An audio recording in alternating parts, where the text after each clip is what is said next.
participants list so I can keep an eye on that.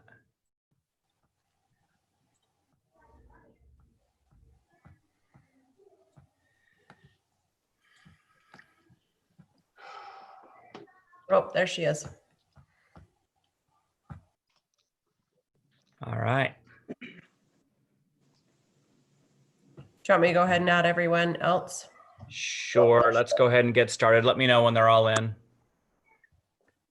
All right. I'll join them in. Go ahead and add everyone else. Nirvana's here too, huh?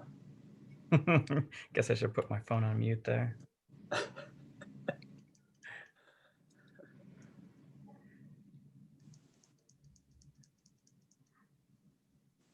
Okay, we're recording too, Jordan, so just whenever. Okay, fantastic. I will go ahead and call this meeting to order. My name is Jordan Savage, and in Mayor Gailey's absence, I am acting as the stand-in mayor. I'm Mayor Pro Tem for this year. And I want to welcome you all to the regular business meeting for the Syracuse City Council.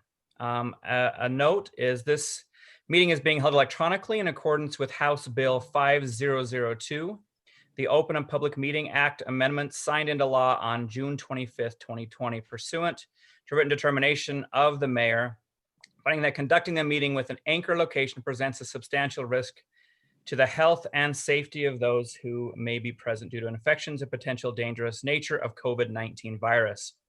Public meetings will be held electronically for the next 30 days. There is a YouTube live stream of this meeting that can be found on the city YouTube page. And you can also connect to this via Zoom. If you're interested, the meeting number is 869-7293-3597. With us now being called to order and having a quorum present, we will go ahead and get started. I have asked Seth to go ahead and give the opening prayer, after which Corinne will lead us in the Pledge of Allegiance. Our Father in heaven, we come before thee at the beginning of this council meeting full of gratitude for the opportunity we have to come and discuss the affairs of the city and our citizens. And we ask thee to bless us and guide us with inspiration and compassion for all the many needs and concerns and of our growth and all that has been presented before us. We ask thee to watch over all of us as we've been affected by inclement weather, that we'll be safe and find ways to get our lives back together and move forward, whether it be through the pandemic or other events that have occurred. And our Heavenly Father, we love thee very much and are grateful for all that thou hast given us and this opportunity, and say these things in the name of Jesus Christ. Amen. Amen.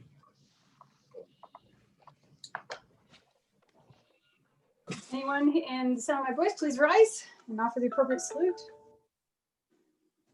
I pledge allegiance to the to flag the flag of the of the United United States States of America and to and the to republic republic which for which stands stands one nation, under God, indivisible, with indivisible, liberty and justice with for all. liberty and justice for all. for all. Thank you. Thank you, Corinne. Thank you, Seth. Fellow council members, we have an agenda before us that has been published. Can I get a motion to adopt the agenda? Motion to adopt. Okay, motion by Seth, seconded by Corinne. All in favor? Aye. Aye. All opposed? Okay, now we're going to open up for public comment. I understand we have a lot of people that would like to speak.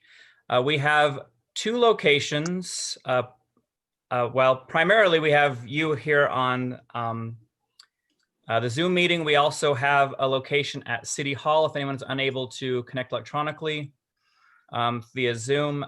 We've set aside a location at City Hall where you can meet or go there, and we ask you to practice social distancing.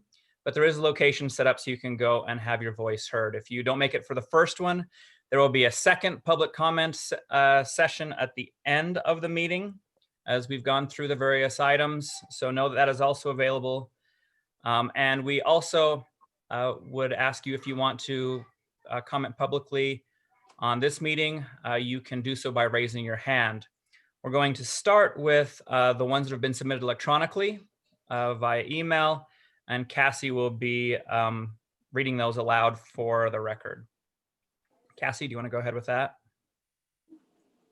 Yeah, so this first email is from Vanessa Bear. She says, I heard a lot about apartments being built in Syracuse. I want to state that I am not opposed to apartments when they are in the right place. We have a lot of people that need and will need a place to live. I do have a problem with rezoning to fit a developer's needs. I have a problem with building apartments when the city's infrastructure can't support the influx of people. I understand the school district won't build a new school until it is needed, and the current schools are over capacity. So let's leave that out of the equation. Let's talk about roads, police, water, pipes, sewer, garbage, and technology and communications. Roads, there are already too many cars on the roads that are too small. For example, if you put apartments by Smith's, how are they going to get onto Antelope? They will be hard pressed to be able to turn left, and they will get impatient and just be like, this is ridiculous, and cut someone off or cause a wreck because they are done waiting and it's everyone else's fault for being there. But let's say the way out is a road onto 1000. Avoid using 1000 to get onto Antelope because it is already unsafe. Too many cars use that intersection already. To build apartments and then roads is just ridiculous. Police. We have a wonderful police force in our community. They are some truly wonderful men and women who protect and serve our community, but they are overwhelmed trying to provide for everyone. The officers don't have enough time to deal with vehicle laws. The people in our community are blatantly breaking the laws and driving knowing there will not be an officer to catch them. An example, I have personally read on Facebook people that get to the light at Maryland Drive and Antelope that get sick of waiting for the light to change, so they run it. This is not a discussion about the actual light. It is pointing out that not one of the people that saw or commented on that post said, don't do that, you will get caught and get a ticket. There were no police officers to catch them. Water and sewage. We all know that the water pressure kind of sucks around here. There are too many people for the pipes to be efficient enough as it is. Let's say the city decides to put in new pipes just for the capacity of the apartments. The pipes are usually under the road, so what has to happen? Road construction. But a city doesn't have enough funding and foresight to expand a road and work on pipes at the same time. We all know how people feel about road construction, especially on roads that are already too busy. Technology and communications. We all know that the nature of technology and communications is that you can only have so many people on one line. As the population increases from apartments to technology and communications get worse, we all know if we can't use our phones and internet, people are not happy. You could honestly end up with empty apartments. If I couldn't get internet or a reliable phone service, I would not live in that location. Being in an apartment would provide them the opportunity to just leave and tell everyone they know not to move into that complex because your phone won't work and the internet sucks. Yes, that is enough to run people out of a location. If we could make the roads safe, able to handle the influx of cars, a reliable and inexpensive way to provide technology and communications, and to be able to provide the water and sewage people need, I support apartments. An apartment complex is not bad in and of itself, but there are places for them. And a farming community, despite the growth, is not it. In a few years, my kids will be old enough to move out and live on their own. To expect them to be able to live here is ridiculous, knowing the infrastructure can't support them. Kids grow up what it is. To build apartments when the infrastructure can't support them is not going to change that. No one, absolutely no one, that knows anything about Syracuse can ever claim the apartments as low-income housing. There is no way a developer or apartment manager owner would charge less than a mortgage. I have seen it over and over. Why rent when you could buy and save money? Rent keeps going up and low income cannot be considered in a housing situation like it is. I hope you consider the options and wants of our community. Next is from Roxy Garnica. She says, having lived in Syracuse for a little over 15 years, I have seen it grow tremendously. Houses being built, some roads being widened, and apartments being added. Syracuse used to be such a quiet and tranquil city, and now it's just as busy as Ogden or parts of Salt Lake. I can't drive anywhere in Syracuse without seeing new developments. We used to have wonderful views of the lake and Antelope Island. Walking through Jensen Park is a complete joke now. It's all housing and too close together, housing at that. New apartments being built is a big no for me. Think about the tiny roads that can't accommodate the already ridiculous amount of housing you guys have added. I think it's time you put a stop to this and focus on the people you already have living here. People that have seen this place go from little country ranch living to now an urban neighborhood. It's not right. Okay, next is Allison Watson. She says, I would like to make it known that I am completely against the change in zoning to multi-use for the lot directly east of McDonald's on Antelope Drive. The residents in this area have made it clear for the past 8 months that there are traffic concerns, safety concerns that this is against the master plan of Syracuse, and other concerns that the city council has refused to listen to. It was beyond frustrating in the last city council meeting that over and over we have mentioned these concerns and you chose to discuss the aesthetics of the new high density housing over addressing any of the issues.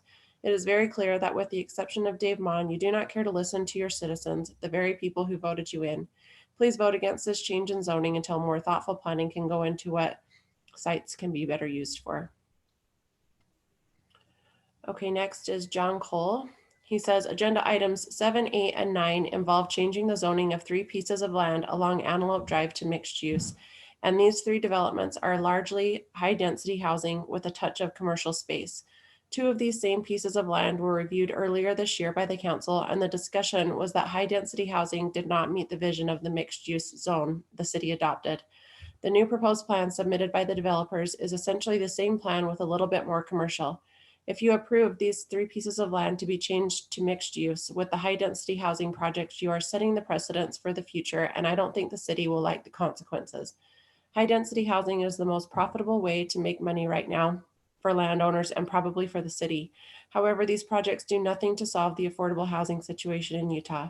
They create traffic issues, elementary school capacity issues, and other issues. Please stick to the long-term plan of the city by keeping these areas commercial or residential properties that can be owned. Townhomes would be a better way to promote homeownership and provide affordable housing. Thanks.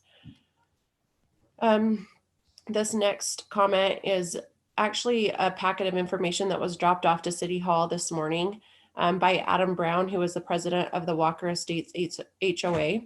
He says, reference City Council agenda for September 8th, 2020. Please refer to agenda item 9, proposed ordinance 2020-21, amending the Syracuse City zoning map. Property is located at 1701 West 1700 South in Syracuse. Attached is a petition signed by 63 residents of Walker Estates opposing the developer's plan. I've also attached pictures of the Walker Estates residents. Please have this petition documented and read into the minutes of the City Council meeting on September 8th. And the heading of the petition is dated August 17th, 2020. It says, today, Adam Brown and Tom Parks had an appointment with Noah Still of Syracuse City. We discussed the details of the Planning Commission meeting to be held. This would have been last week. You received details as to how to sign in. In preparation for the meeting, we are to submit copies of paperwork supporting our opposition to the developer's plan to install a pedestrian walkway onto our property on the northeast corner of Walker Estates, plus opposition to his plan to construct 2 to 3 story apartments 85 feet from our north property fence. Don Knighton is submitting a presentation supporting our opposition, referencing city ordinances before the meeting. He's still referring to the Planning Commission meeting. And then as you, council members, you were provided with these petition forms of all the signatures and then the photos of the Walker Estates residents that signed that petition. And then the next public comment is from Aaron Reeder. He says, below is an email I sent to the mayor and city council about a month ago. I didn't specify that I'd like it read, but I would like the following read, and I'll add a portion in red text to the end of it as well. My name is Aaron Reeder, and I live over on 585 West in Syracuse. My family and I moved here back in January 2017 and have loved it. There are certainly challenges, but they're greatly overshadowed by how much we love living out here. I wanted to reach out to voice my concern about the high density housing proposal that the city is considering near my home between Latrano CrossFit and McDonald's. I don't know if you've spent much time over in this area neighborhood other than passing through. I'd encourage you to head west on Antelope around 5:30 p.m. and see about turning left between the Pizza Factory and Latrano. It can be daunting. Enter the neighborhood, turn around, and head back toward Antelope with the intention of turning left to head back west again. There are many times throughout the day that this becomes nearly impossible and outright dangerous. I have multiple concerns over this new proposed development, but the chief among them is the additional car and foot traffic that will undoubtedly result from that type of development right there. The intersection I've mentioned above is very dimly lit. There have been multiple times in my 3 years living here that I've not been able someone walking there at night in dark clothes and have been fortunate enough to not hit anyone. Although a hot topic currently, we would gladly take additional storage units in this space if that meant that these high-density housing units would go to another part of the city. I hope you'll take my concerns and the concerns of my neighbors seriously, as this proposal deeply affects us. Please don't hesitate to reach out if you'd like to discuss further. Okay, and then next is from Paula Knighton. She has a bulleted list. Number 1, what is the action associated with each topic on agenda items 7, 8, and 9? I would appreciate clarification of the wording on the agenda. Number 2, action on the rezone and development agreement cannot be taken until all aspects of Syracuse City Ordinance 10.92.050 development process are compliant. You've received at least 3 detailed emails from Dawn and/or Paula Knighton since 8/24 indicating elements of the developer presentations, with 2 of the developments that are not compliant. 3, the email you received dated 8/31 reviewed 2 legal cases where city action was appealed by citizens. The city in each case could not support their position. Citizens versus Springville City supported the neighbor's claim that the city had not followed its own ordinances in approving a development. Castor versus West Valley City vividly illustrates how strictly the courts read the ordinances. This case verified that the ordinance is interpreted exactly as it reads. A single word "or" versus "and" determined the outcome of the case. These were provided for your review to emphasize the necessity of the city following its own ordinances with exactness. 4, the email you received dated 8/31 also identified an issue with Syracuse City Ordinance 10.92.040 sub C sub 3, not defining a timeline on the commercial component of the project. The ordinance must be applied exactly as written without interpretation. Reference Brown versus Sandy City Board of Adjustment case. So the developer is essentially granted high-density residential development rights. Number 5, the current city officials should recognize and respect that Syracuse City approved Walker Estates 20 plus years ago as a 55 and older PRD. This development was designed with single level above grade homes and no through streets for a safe, quiet haven. The verbiage in 10.92.010 and 10.92.040 sub B and sub F addresses density and context sensitive architecture. Any development that occurs north of Walker Estates should consider the unique characteristics of the existing city approved environment and not treat it the same as 2 and 3 story single family homes. Thanks for your time and consideration. And then Paul Watson says, I'm a Syracuse citizen who lives at 1962 Bluff Ridge Drive near the proposed high density apartments to the east of Smith's on Antelope Drive. I'm writing to urge the council to vote against rezoning the parcel of land to mixed use. The city council should not vote to rezone for the following reasons. First, there are safety concerns for surrounding residents, patrons to surrounding businesses, and future residents of the proposed apartment buildings. Second, rezoning of this area to allow high-density apartments conflicts with the Syracuse general plan. And third, there are serious infrastructure concerns with permitting so many high-density units in Syracuse. I've taken time to meet with each city council member, attend meetings, and stay informed on this issue over the last 8 to 10 months. I have met with many concerned citizens and neighbors about the specific development and how it will impact our community, and we do not feel this is the right location to test a mixed-use zone on high-density apartments masquerading as a mixed-use project. The additional traffic that high-density housing will add to Bluff Ridge Drive, 1000 West, and the Smiths parking lot will cause safety concerns for pedestrians and vehicles traveling in these areas. There have been attempts to state that forthcoming improvements to Antelope Drive or the connection of 500 West to Antelope Drive will solve all traffic issues caused by this high-density apartment complex. Neither of these improvements will solve issues in the areas I mentioned above. Residents of the apartment complex will need to head west on Antelope Drive. The easiest way for these residents to accomplish traveling west on Antelope Drive is get to the stoplight at 1000 West. They can get there by going through the Smiths parking lot, which will be challenging to get to the left-hand turn lane on 1000 West from Smiths, or the easier route will be to head south on Bluff Ridge Drive to 2010 South and west to 1000 West. These residential streets are already crowded and dangerous for children, and adding another 116 households to the area that will undoubtedly use these streets regularly will result in a deadly situation for children in these neighborhoods. Bluff Ridge Drive will be heavily used by residents of the apartment complex, regardless of the connection of 500 West. I'm happy to take any council member for a drive in these areas and show you exactly what I'm talking about. The Syracuse general plan lists apartments as the least desirable type of housing the city should consider, and that townhomes are preferred over apartments. It also states apartments could be an appropriate use if located adjacent to existing commercial along state highways or near the West Davis corridor interchanges. However, the location near Smiths, where these apartments have been proposed, will require a change in the zoning to mixed use to conform to the city general plan map, where this area is specified as a desired commercial use section highlighted in red.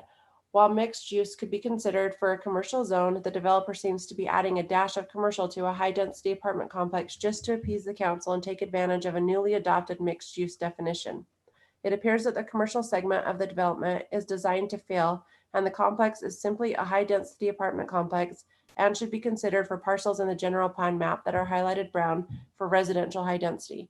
Utilizing a new mixed-use zone for approving high-density housing seems like it set our city on a course that was never intended in the general plan. Lastly, our council should consider the challenges to infrastructure that high-density housing will cause. We need to get the horse in front of the cart before we start greenlighting high-density apartments in the cities.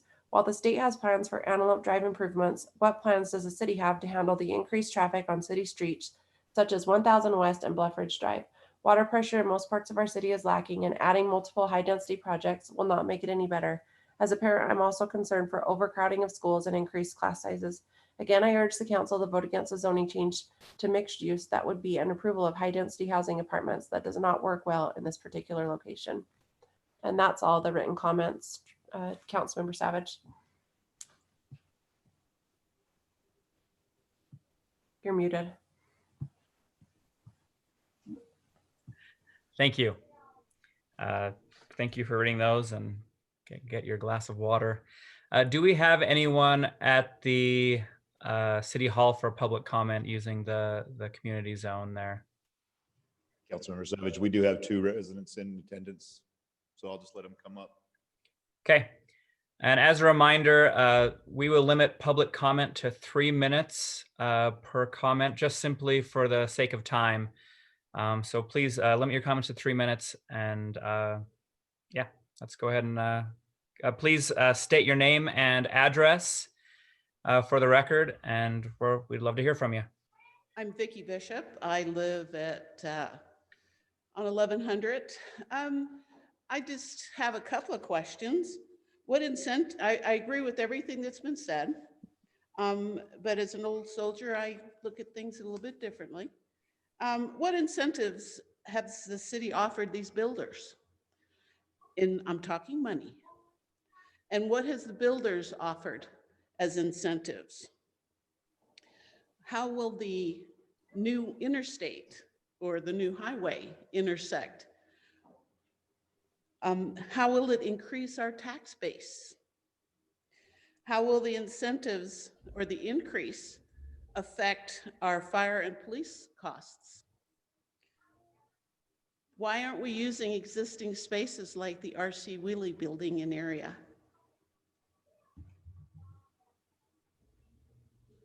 Thank you, Vicki. Do we have another? We had said you had 2 there. Yes, sir. We had 2 in attendance. Apparently, that was the only one that was wanting to make comment at this time, though. Okay. Thank you, Vicki. Do we have anyone on the Zoom meeting that would like to make comments? Just go ahead and raise your hand. I see one hand from, looks like Bonnie Burgess. Again, please state your name and address, and you have 3 minutes. Okay, Bonnie Burgess at 3008 South, 3000 West. I can sum up more eloquently that what a lot of the people have already stated about the problems with the high density housing, citing the city ordinances and cases that have been presented. My concern is that the city is continually listening to developers and not to the citizens. We continually tell you that we're not against housing and not a development. We're against the way that it's being done, not taking into account the current residents' rights and their property that is being impacted by these developments. And this is not a place for high density apartments. On Antelope, there should be apartments, but not to the extent that this is. The mixed use, when I went to the city meeting last year, when it was proposed and approved that there was supposed to be a certain percentage that was supposed to be for businesses. And if you look at what's happening in Layton, they are totally ignoring that, and they're just making their money off of rentals from the apartments, and the business part is left empty. I think that if we're going to do this, make sure that the businesses are in place first, that the mixed use ordinance is totally enforced. And if they can't get businesses in there, then the apartments should not be allowed to be occupied. You need to do it so that the businesses come in first, because that's where your tax base is going to come from. Otherwise, it's just money for the developer and for those that are running the rental agency. And that this needs to be taken into account and making sure that you're following the ordinance. Thank you. Thank you, Bonnie. Chair recognizes Matt Page. Go ahead, Matt. You have 3 minutes. Thank you. Okay, my name is Matt Page. I live on 621 West, 1950 South in Syracuse, and my comment concerning the proposed mixed-use development behind Latrano and next to McDonald's. We've been involved with this process since it was in the Planning Commission back at the end of last year, and we've been, closely following, as you've probably been aware of our comments and concerns. It's been, as a citizen, it's been interesting to see how the city had a plan and had zoning set up things that they wanted to do with the city, and then a developer came in, provided a proposal which did not meet any of the plan, and how easy it was for us to bend over backwards to make it a reality for the developer. The Planning Commission ignored things that they should have addressed before they passed it through to City Council for vote. When it got there to the City Council knew it didn't match this, and so they took it back to the drawing board to try to finagle the wording of mixed use in order to get it to fit.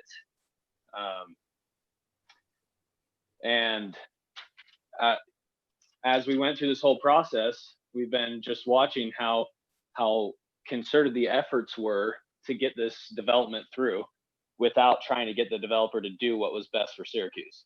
Instead, we were focusing on getting high density housing and as little commercials. And over the past several months, I've noticed that the City Council has spent more time focusing on the aesthetics of the building, focusing on window heights, shrubbery placement, etc., than they have on the actual zoning concerns that we have with the development. And so I'd just like to thank Dave, Jordan, and Seth for being open-minded and listening to our concerns. And I say that when we moved here to Syracuse over a decade ago, we didn't move to Syracuse because we wanted it to be just like Clearfield. And we didn't move to Syracuse because we wanted it to be like every other city. We moved to Syracuse because it was a farming community. It was a great quiet town that you could raise your family in. And now we want to change it and be just like every other city. And I just hope that the City Council can be wise in their decision and make a decision that's best for the city and the future of its residents. Thank you, Matt.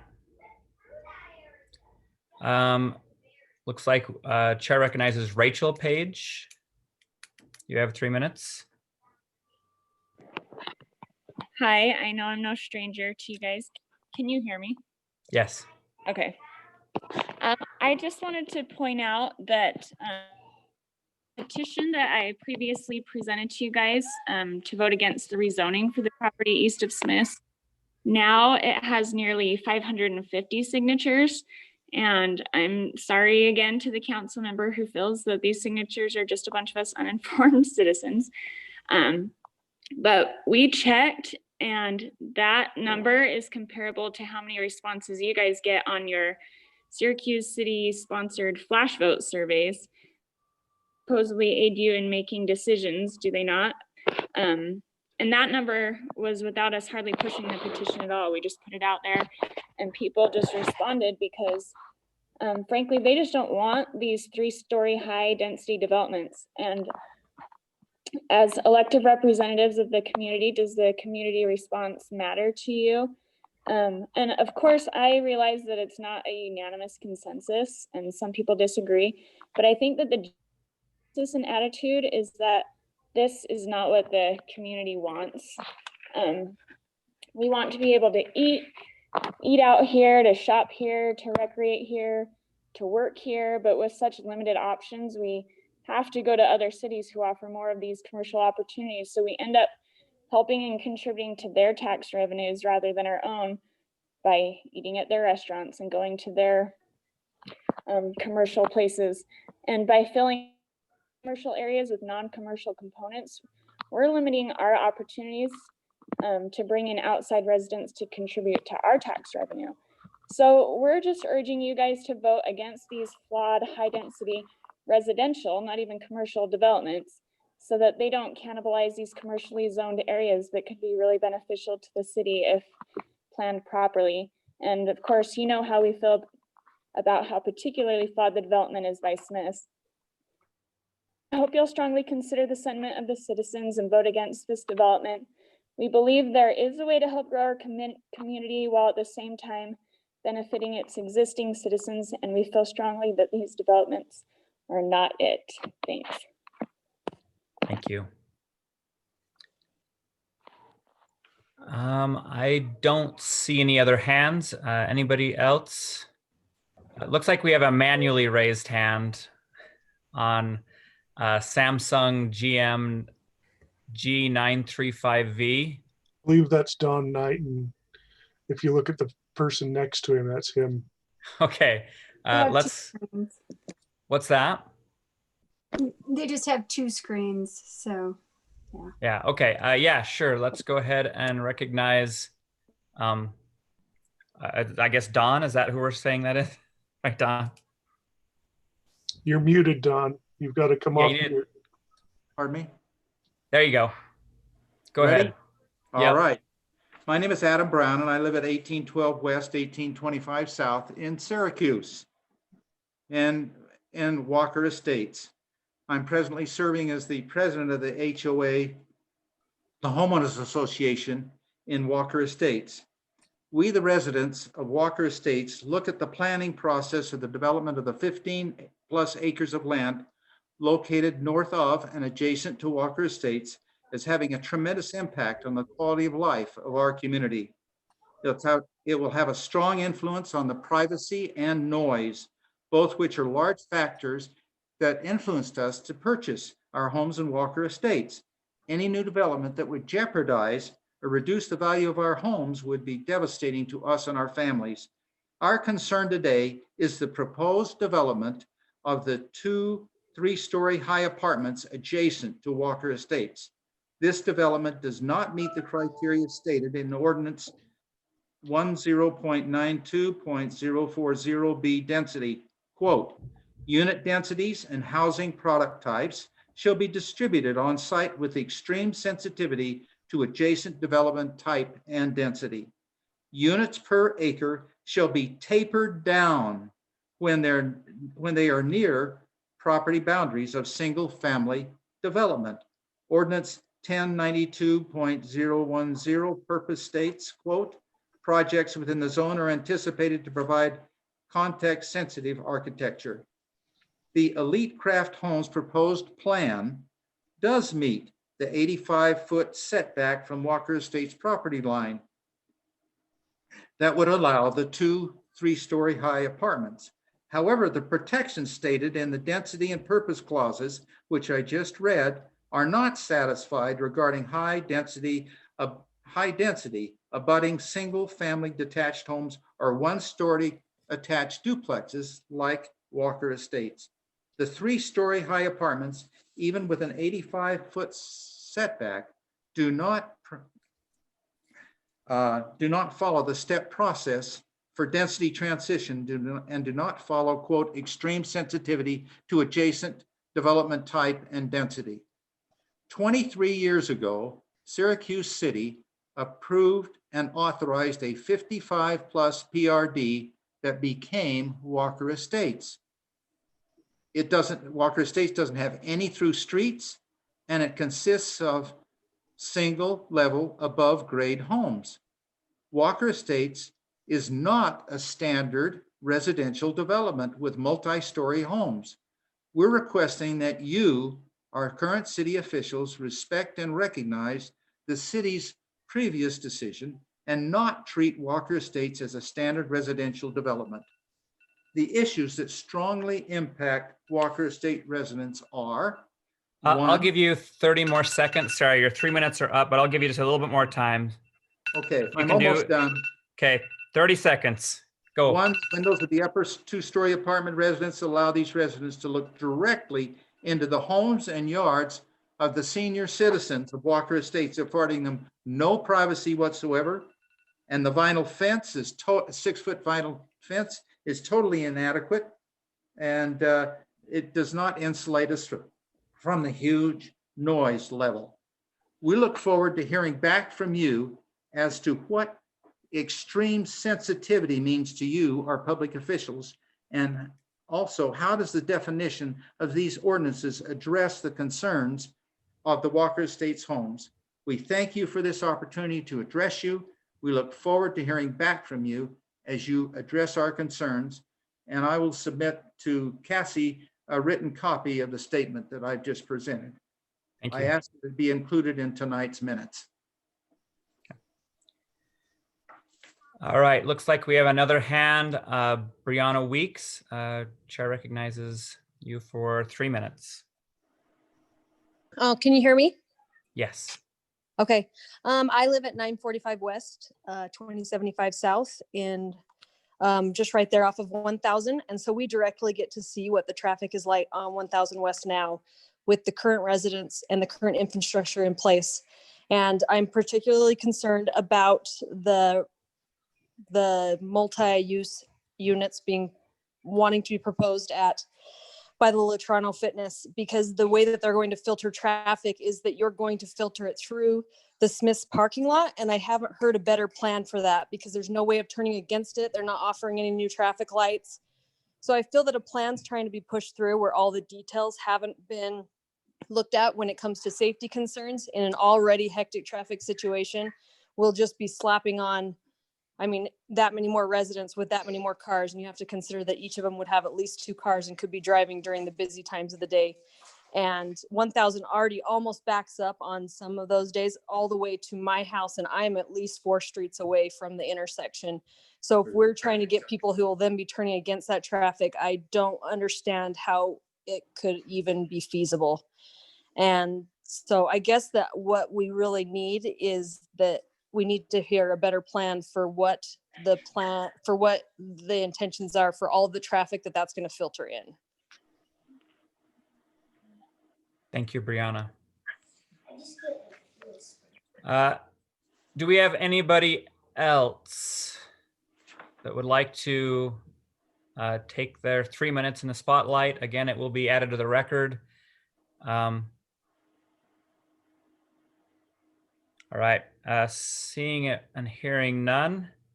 I want to thank you all for your public comments. Please know that we are, I see a lot of the council members frantically taking notes as to what you've been saying, and we are appreciative of the time you take to get involved in the political process, especially in your own city. This is where it really affects each one of us.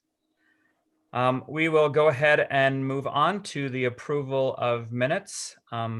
Fellow city council members, we have the minutes of June 14th, 2020 business meeting, or July 14th, 2020 business meeting, July 14th, 2020 work session meeting, July 28th, 2020 work session meeting, August 11th, 2020 truth and taxation hearing, and August 11th, 2020 business meeting. Do we have any comments on that? I would like it if we could take the first one, July 14th business meeting, and revisit that at the end of this meeting. Okay, so we want to remove item A from the approval and readdress at the end. Yep, thank you. Okay, is that a motion? Do you want to move? The motion, I guess, would be to approve the minutes B, C, D, and E as listed on the agenda. Okay. Do we have a second? Is that with the motion to delay also do you want to finish that motion, Dave, and put that other one at the end? Well, I just asked that we put that one at the end. And so my motion is to approve the other ones. Yeah, I can second that. Okay. All right, we have a motion and a second. Is there any additional discussion before we vote? Okay. We have motion second. All in favor say aye. Aye. Aye. All opposed or any opposed say nay. Okay, Cassie will go ahead and note the unanimous approval of minutes items B, C, D, and E, with A being moved to the end. I'm assuming after the closed session. Is that Yes. correct, Dave? Correct. Okay. If it's what I think it is, I don't know if we'll be able to take a full action on it because I do want to do some additional research, but we'll talk about that when we get there. Moving on to item number 4, which are items on the consent agenda. For the public, these are items that we have discussed in previous meetings, and due to their nature, we have found that there is unanimity on their approval. These items are the authorization of the administration to execute a memorandum of understanding with the Davis Education Foundation for CARES Act funding. Item B, to authorize administration to execute interlocal automatic aid fire agreement. Item C, authorize administration to execute interlocal agreement with Davis County Clerk for the special bond election. And item D, a final plat approval for the Legend Point Phase 2 located at approximately 910 South, 400 West. Is it still the intent of the council to move these forward on a consent agenda? Yep. Sounds like it. All right, then I would take a motion. I move that we approve items 4, A, B, C, D. How many are there? Sorry, I'm That's it. trying. A, B, C, and D. Okay, for approval. Okay, do we have a second? Second. Okay. Any additional discussion? All in favor? Aye. Aye. Aye. Any opposed? All right, it passes unanimously. The next item on the agenda is Resolution R20-33, amending the Syracuse City wage scale for fiscal year 2020 to 2021. Steve, are you addressing this? Yes. Okay. So we discussed this previously at the last council meeting. What I'm proposing to do is create an HR manager position in my department that would oversee all the HR functions, as well as supervise our payroll person underneath her. We are having our payroll person retire. As part of that, I want to do a structure change where we could create this new position. This would allow for less direct reports to me. It also recognizes the additional duties that Shauna is already currently doing. This budget would have a net zero impact with the savings from the previous person retiring. Okay. Thank you, Stephen. Councilwoman Bingham, can you take the lead on the discussion of this item? Yes, we talked about it a little bit last time, and having it be a net zero change, it doesn't impact anything on our budget. I think it also is a great way to reallocate funds that more were going for somebody who is in a senior position. We can put it towards somebody who can fill a full-time position with no increase in our budget. And it makes it so Steve can take care of what he needs to take care of, as well as prepares us for the future in case she ends up being in a supervisory position with more than one employee under her. So anyway, I think it's a good idea. Okay, thank you.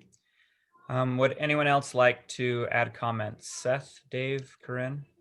I think it makes sense. I think it's the right move at the right time, so I would support it. Okay.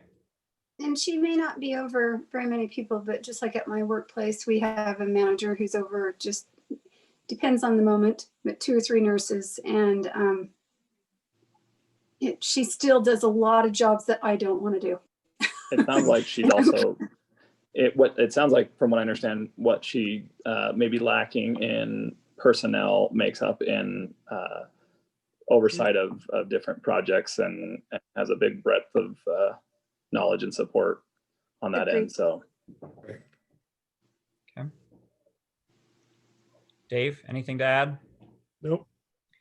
I'm still of the opinion that we're a little premature in doing this. While I think the individual that would be slated for this position is phenomenal and does a ton of work, I think it is a couple of years premature. Anytime there is a manager of one person, I think that maybe we could wait until the position warrants a manager, because it sounds like her job function is not going to change from what she's doing today, except for, I guess she'll have one person reporting to her. So I'm still of the opinion I would prefer to hold off on this. Not that she doesn't deserve it and is not doing an amazing job. I just think we're a little premature in opening up a new position like this in a department that isn't quite ready for this level of structure. With what you said, I'm not opposed to fair compensation if the job has grown, but establishing a supervisory over one person, just as you said, is kind of an odd business practice.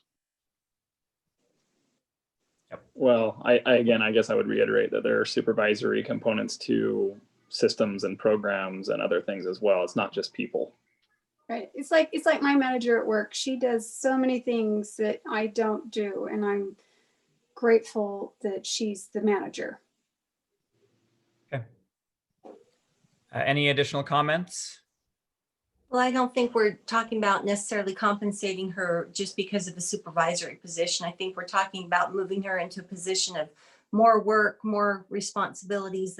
That just tends to be, or is, one facet of the obligation she'll have. And thus it requires a full-time position that will eventually become supervisory over more than one person.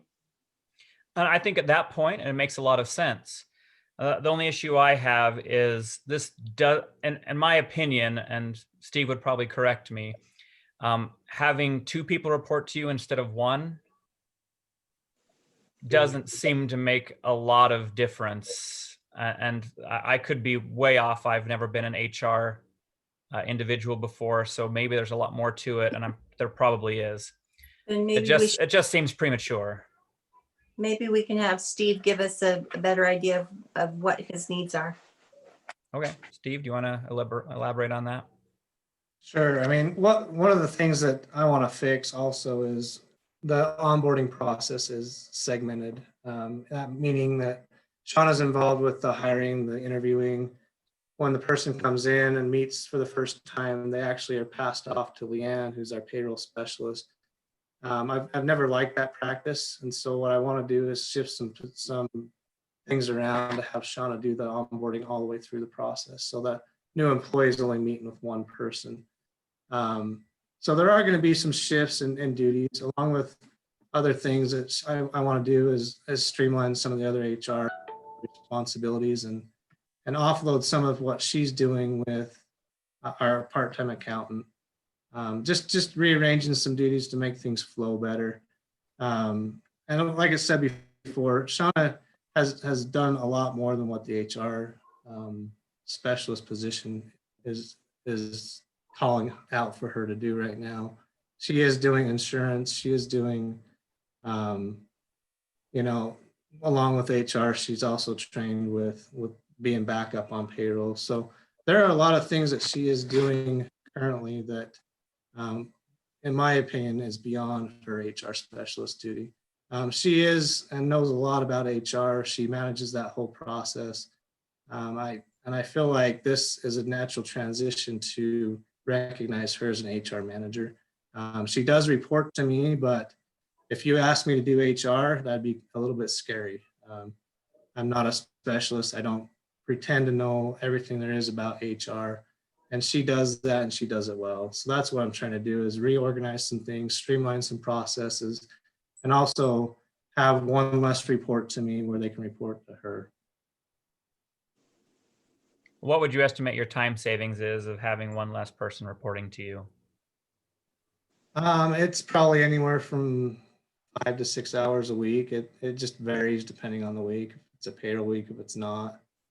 Leanne is a seasoned employee and doesn't need as much supervisory, but a new person coming into that role is going to need a lot more, especially in the beginning. So there will be a lot more time spent with Shauna helping supervise, helping do that position.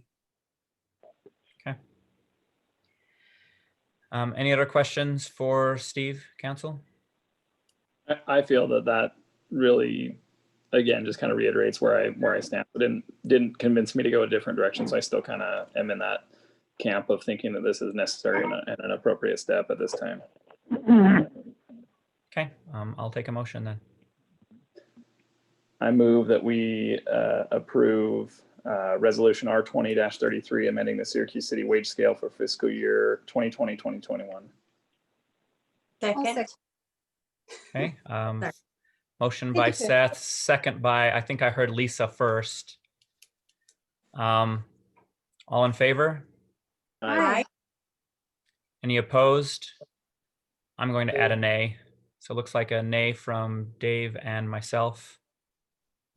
Resolution passes. We will move on to item 6. The authorization of administration to execute a lease agreement with Novat X. I don't know if I'm saying that right, for space in the Syracuse City Hall. Is this you, Brody? It is, thank you. As you know, we advertised for the vacant space in City Hall to be leased out that was vacated by AccuColor. This group, Novatex, is a software development company. They have expressed interest in a lease that would be a 2-year lease with an option for a 3rd year.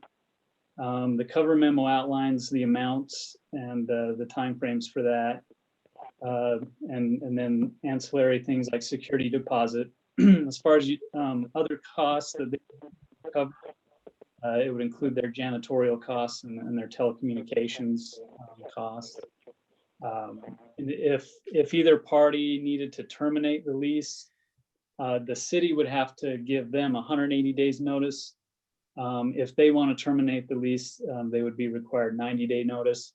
It's a little longer for the city, and that I think that's fair because they would need some time to figure out where they were going to go if we had to tell them to vacate. Whereas there's not a lot of moving around that we would have to do if they needed to vacate. So the actual draft lease is included in the packet for you. I assume you've had a chance to review that. If you have any questions, let me know. Otherwise, turn the time back over to you to vote. Okay.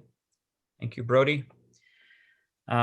Looks like Councilwoman Bolduc, if you want to lead out the discussion on this. Okay, my internet on my phone just dropped. Can you remind me where we're at on the agenda? Sure. We are on item 6, authorize the administration to execute a lease agreement with Novatex for space in Syracuse City Hall. Okay, gotcha. To me, this is a total no-brainer. Thrilled we don't have to do any construction to meet their needs. Happy that they want to rent from us, and the price is right. Looks great. My only question is, we had a discussion about a year ago or more about having some wayfinding signs. Do they need this for their business, and do we need to pursue that and finish that up? Just a question for staff on that situation. Yeah, so I don't know if they need it, how often people are trying to find their business. Yeah, so Jason Horsepool is actually on the line representing the company, but and he can chime in if this is incorrect. But my understanding, so the company is not necessarily a retail-based company, so they do not, they don't need necessarily customers to find them on just walk-in traffic. So I don't think that any wayfinding signs will be needed by them.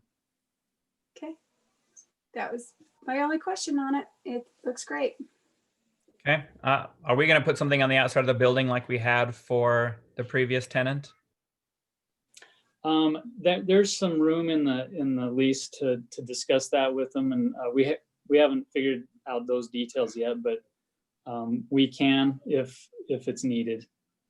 Okay. There is sign space out there. Otherwise, we'll take the AccuColor sign down if we don't need another one. Yeah, I don't think the signage is going to affect my decision on this. Any other discussion from any council members?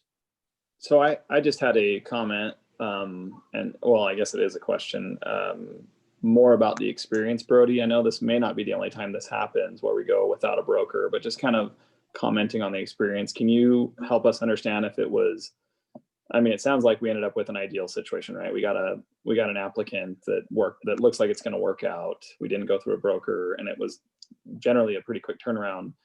Can you comment on that, just to let us know if, this comes up again? Do we want to go this route?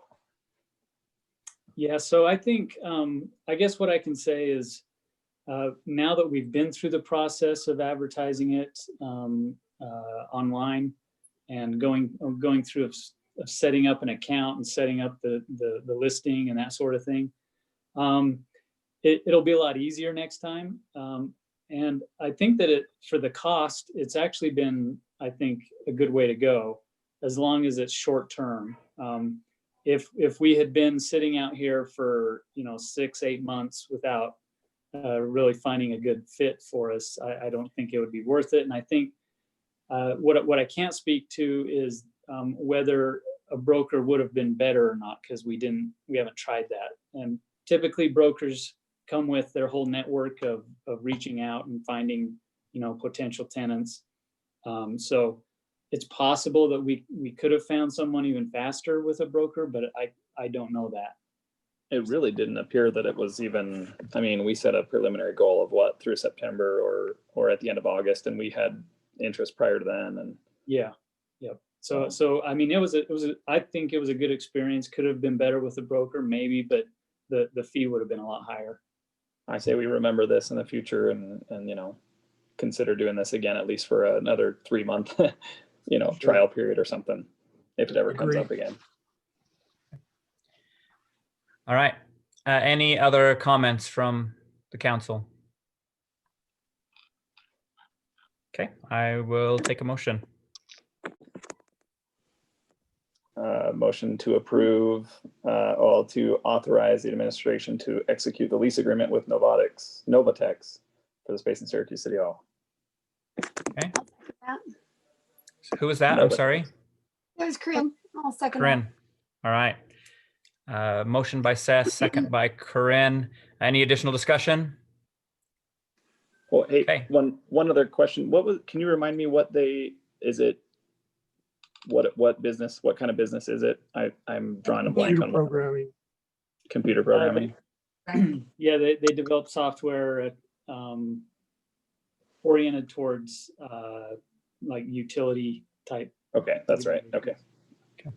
Thank you. All right. Any other discussion, questions? Let's go ahead and call a vote then. All in favor? Aye. Aye. Any opposed? All right, Cassie, it appears to be unanimous. All right, let's move on to item 7. This is discussing ordinance 2020-15, amending Syracuse City zoning map from agricultural A1 to mixed use zone for property located at approximately 817 West, 1700 South Antelope Drive, and approving the execution and development agreement to govern the property. Noah, I believe this is you.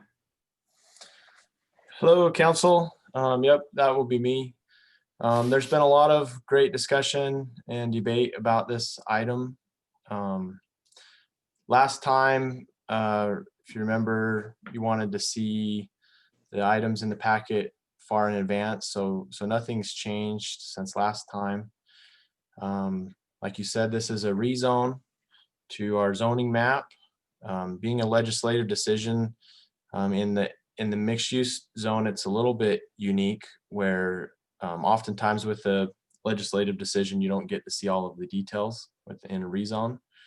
But because it's mixed use, we require that they provide a lot of the plans up front. And so the intent there is to get a taste of what the developer proposes to do.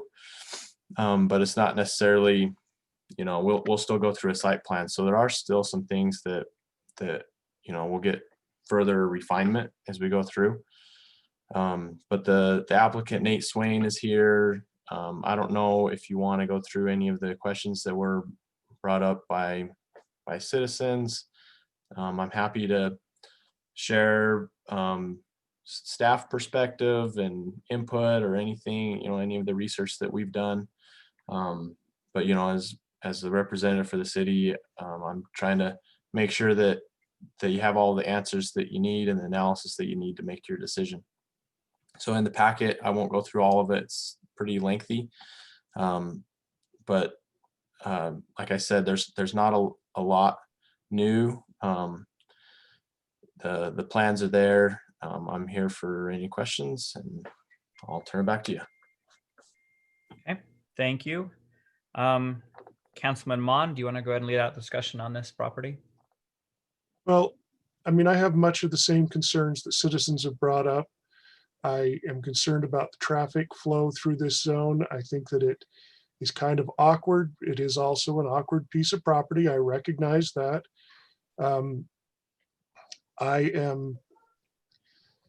I just feel like there isn't enough mix in the mixed use. There is not enough commercial that we gain from authorizing all of these apartments, which there's a lot of citizens who don't feel like that's a great thing to do to begin with. My other concern is, if we have 550 signatures without much effort, I mean, and that's comparable to what we take as advice from a flash survey. I don't know why we're not listening to our citizens in this case and saying, maybe this isn't the best outcome here. As far as all of the mixed use development in the city, I'm a little disappointed that everything just went as to max capacity right off from the get-go.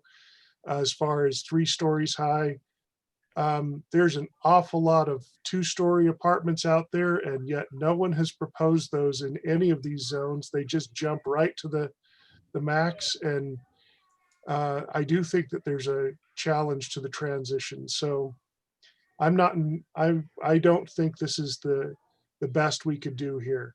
It is the only thing that's been proposed here, but that's also relative to the fact that we've only listened to one proposal. So, I believe strongly that if we were to allow others to make other proposals, we might find something more to our liking, more to the citizens' liking. That's where I stand on this. Thank you, Dave. I'll go along my screen as the mayor's practice, which would take it to Lisa. Councilwoman Bingham. Well, I'd like to hear from others as well.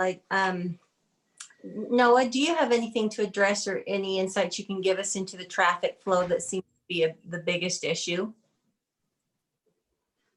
Yeah, I could say a few things, but Nate might be, since it's his proposal, he might be better qualified. I'd like to see it from the perspective of the staff and the city. Sure. I'd like to hear Nate as well, but I'd like to hear what you consider, if you consider these issues. Sure.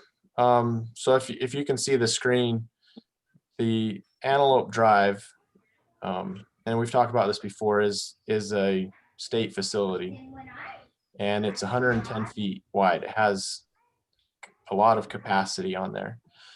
On Bluff Ridge, it is difficult to turn left, and it is a busy intersection.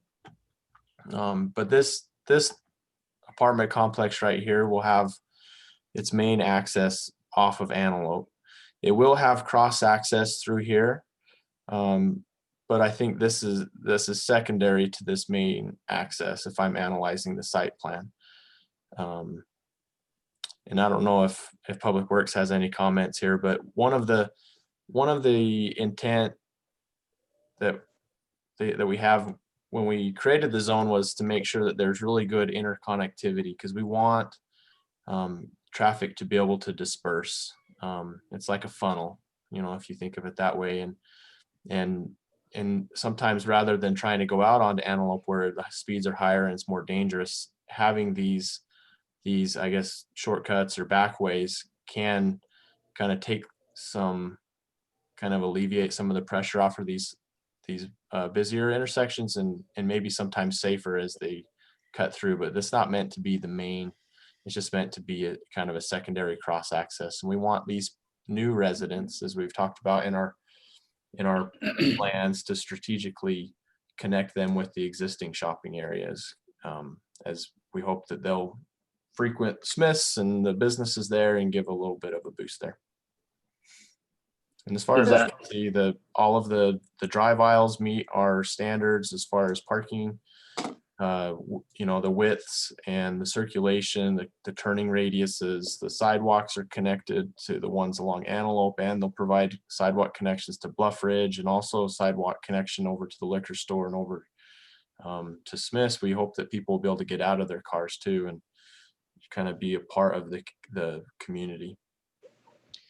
And how about, can we talk to Robert and see what his thoughts are as the road, the master of our roads? Is Robert available? There he is. And could you speak, Robert, specifically just to the many concerns that have come up around, can Antelope manage it? Is this just going to be a disaster, or have we planned appropriately? Are we underplanned? You know, that kind of answers are super helpful in this conversation.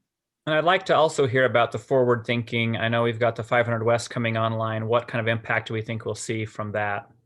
Mm-hmm. Okay, I share the same concern with our citizens to be sure that we have enough capacity in all of our infrastructure to be sure that we don't feel the impact, any negative impact in the level of service with any new development that comes in. So as a professional, I look to that to be sure that our citizens are protected. I don't want to overburden our own infrastructure. So they're all valid concerns and deserve to be addressed. So I think this is a great time to address them. So Noah mentioned, he's right. The Antelope Drive is a UDOT state road. And I know that UDOT and Wasatch Front Regional Council both work very closely together with transportation planning throughout the whole region of UDOT's system. And this road, Antelope Drive, is part of that planning. I know that they've gone through a lot of planning clear up to, I think it's the year 2050 now is what they're looking at. But seems like about every 5 years they get together and they update that plan. So they're very forward thinking and working together. I can't speak on their behalf of what went into their planning, but I do know they do an extensive amount of planning for maintaining levels of capacity for current and for future conditions. So according to what I've seen from their data, Antelope Drive does have the capacity to meet the needs of the developments, whatever develops in these last few farm fields along Antelope Drive, to be able to handle them. This development in particular, even if it's not what's being proposed right now, just the property itself fronts Antelope Drive. So that being said, the access has to be on Antelope Drive. And ideally, Antelope Drive is the bigger road that can handle it more than our little city streets can. So as a city, we don't receive the greatest burden on our local roads. And in this case, on this development, it's Bluff Ridge Drive, definitely a valid concern. 1000 West, if they drive through the Smiths. Now, I'm not mocking the layout or anything like that. I just think, I'm just stating the fact that their main frontage connection is gonna have to be Antelope Drive, which is what they're showing. Any additional connections to the east and west of this property is just whether the neighbors, the east or west, allow that to happen.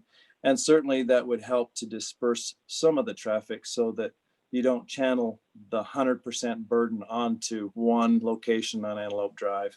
So I think as far as planning goes, where you're kind of dispersing the traffic a little bit to the east, a little bit to the west, and probably predominantly most to the north.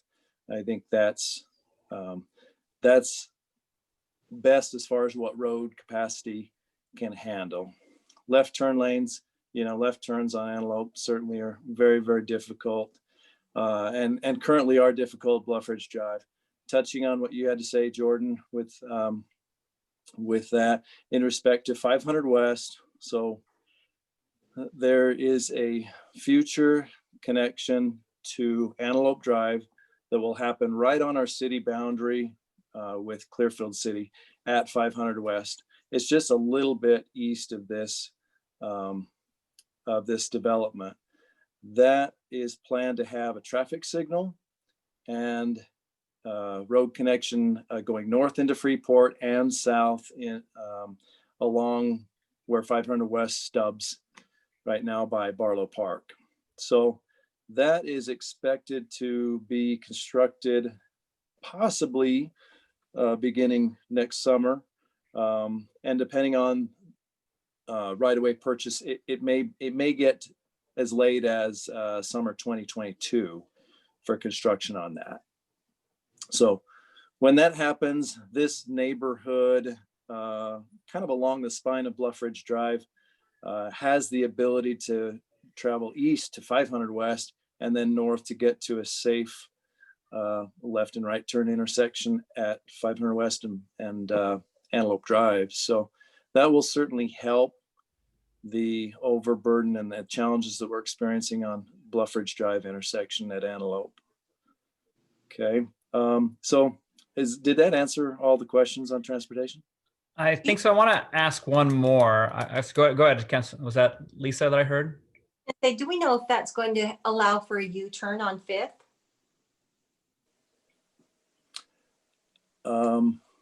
I'm not certain what you mean, a U-turn on 500.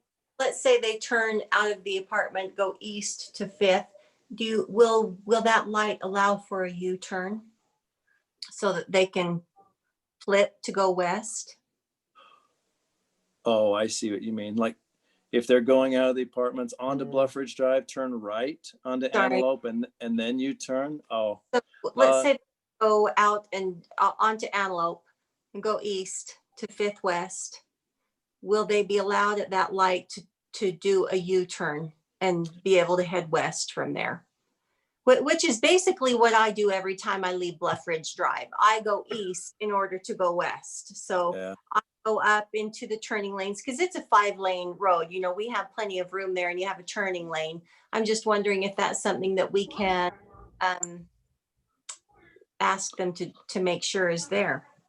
We can certainly ask them. I know as far as in the design, it's not complete right now. That has not been something that has ever been brought up or discussed, but we could certainly have them look at it and see if it's a possibility to do safely. Okay. Robert, one other thing that I was curious about that I want to get on the out there, because we have a lot of discussion on traffic. I think it's going to come up again tonight. With the creation of the West Davis corridor, I think I've heard that you'll have a lot of people not using Antelope. But in addition to that, I've also heard that instead of driving to Antelope, there will be a direction shift of traffic throughout Syracuse because there will be a second freeway entrance on 2000 West. So you'll actually have a shift of traffic from Antelope. The people going to Antelope that will be taking Gordon to get into 2000 West entrance as well. Can you talk to the effects of those two on-ramps and what we expect on both Antelope and Gordon? Yeah, that's true. That has been modeled in our transportation master plan because we want to see what West Davis corridor will do on our local roads. Certainly things like Bluff Road we'll see a decrease of traffic volumes because a lot of the traffic take Bluff Road as a regional connector, kind of between Kaysville and Clinton, Hooper. But that same thing will happen to Antelope Drive too. Between 1000 West and 2000 West, the traffic counts in the model actually decrease once West Davis corridor is in place. Rob, oh, go ahead, Jordan. Go ahead, Seth. No, mine's going in a little bit different direction, so maybe finish here. Okay, so mine, I guess, do we expect the traffic on 1000 and Bluff heading onto Antelope itself to decrease as they go towards the 2000 West on-ramp, or is that not really in effect? What part of road, Jordan? Sorry, so right now you have a lot of people turning on Bluff Road and 1000 West that are using those to get to Antelope to head up to the freeway. Not only will they be changing directions to go down to Antelope, are they also going to be changing direction to go down to 2000 West? So kind of we'll spread out the traffic throughout the city a little more? Absolutely, you're absolutely right. It will change the direction of traffic and spread it out essentially. So traffic counts will disperse differently, and you'll see 1000 West. I don't recall what the traffic counts are on it, but it does not increase dramatically with the model. I don't know the numbers exactly, but I'd have to look them up. But I did look up along Antelope Drive and saw that the model shows that they actually decrease, which is maybe a bit of a surprise, but West Davis corridor actually does help relieve a lot of the burden of the overcrowding on our collector streets and arterials. Is there an estimated percentage of decrease along Antelope? Just a ballpark? I think it was 40% when I read it. I'm gonna say it's not quite 50. So yeah, it's about 40%. Okay. All right. Seth, go ahead with your question. Yeah, so 2 questions. We've heard from some developers mentioning that when they've done traffic impact studies, they kind of talk about traffic specifically in the terms that these kind of residential developments have morning and evening cycles. Whereas if traffic is a major concern, the push for more commercial components to these developments ahead of time instead of residential would actually exacerbate the issue. From a city perspective, is that something that we subscribe to, ascribe to, or can you speak to that a little bit, Robert? Are you saying the land use and how that affects traffic? Yeah. Yeah, when we do traffic modeling for our master plan, we look at what the land use was approved at the time we do the model. Sure. So the I don't recall what the land use was at the time, but it could have been commercial. Yeah, it's commercial. No, was it commercial? So we would have, it would have been modeled as commercial along there. And commercial, depending on what the impact is, commercial can become a bigger tract. It's just the time of day is usually different than residential. You're right. The AM and PM, AM and PM has peak periods for residential. But for commercial, it's not necessarily AM and PM. They can generally kind of flow peak throughout the day, right? I mean, if you get a large shopping complex, you'll see along Riverdale Road that, I'm not saying we're Riverdale Road, but for instance, you'll get cars into those parking lots at all hours of the daytime business hour. Whereas residential, it would predominantly be kind of that peak around 8 o'clock, 9 o'clock in the morning, and then the afternoon peak around 3 o'clock to 6 o'clock. One thing that I am concerned about is that if we have cyclical traffic issues, they also coincide with the nearby businesses. which is you've got through points where those, if you can go back to the map, Noah, if we have a through point that goes right across the McDonald's drive-through, so at the same time that they're busy is the same time that traffic is heavy. And the same thing with the liquor store. People are stopping when they're going or coming, and you've got those being your access points, your secondary access points, obviously not primary. And we would hope that people would use their better judgment. But, you know, one accident right there on that exchange with McDonald's shuts down their drive-through, and for how long?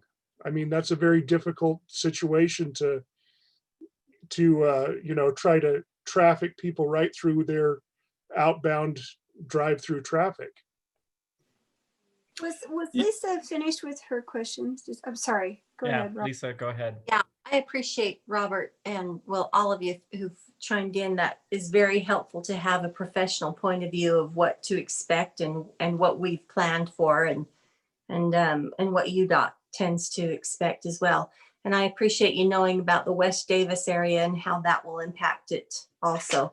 So that's always my biggest concern when we have the issue with traffic, and knowing what's coming east and west impacts it. So that's all I have to say right now. Thank you. Okay.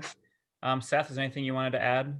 Yeah, so while we have Robert, I want to really publicly state that, you know, and we talked about this a little bit last time that we met, that we get a lot of emails and feedback from very invested citizens, and those don't fall on deaf ears. We read through them. I take, you know, antacid over them. We really, you know, highly consider the feedback that you guys are providing. And I don't want to make it seem like we don't address those issues or that we're not focusing on those and we're solely focusing on things that may appear as more menial or less important facets of any kind of proposed development. And so some of the things that didn't come up necessarily in public comment, but came out through the email, and I guess some of them were addressed through public comment. Additionally, were water and sewer deficiencies. And so is that something, Robert, you could, I apologize because I think this is going to be a repetitive meeting tonight because of the way it's structured, but I think these are concerns that we all want to hear so we can make the most educated decisions. But Robert, while we have you, can you weigh in on that as well?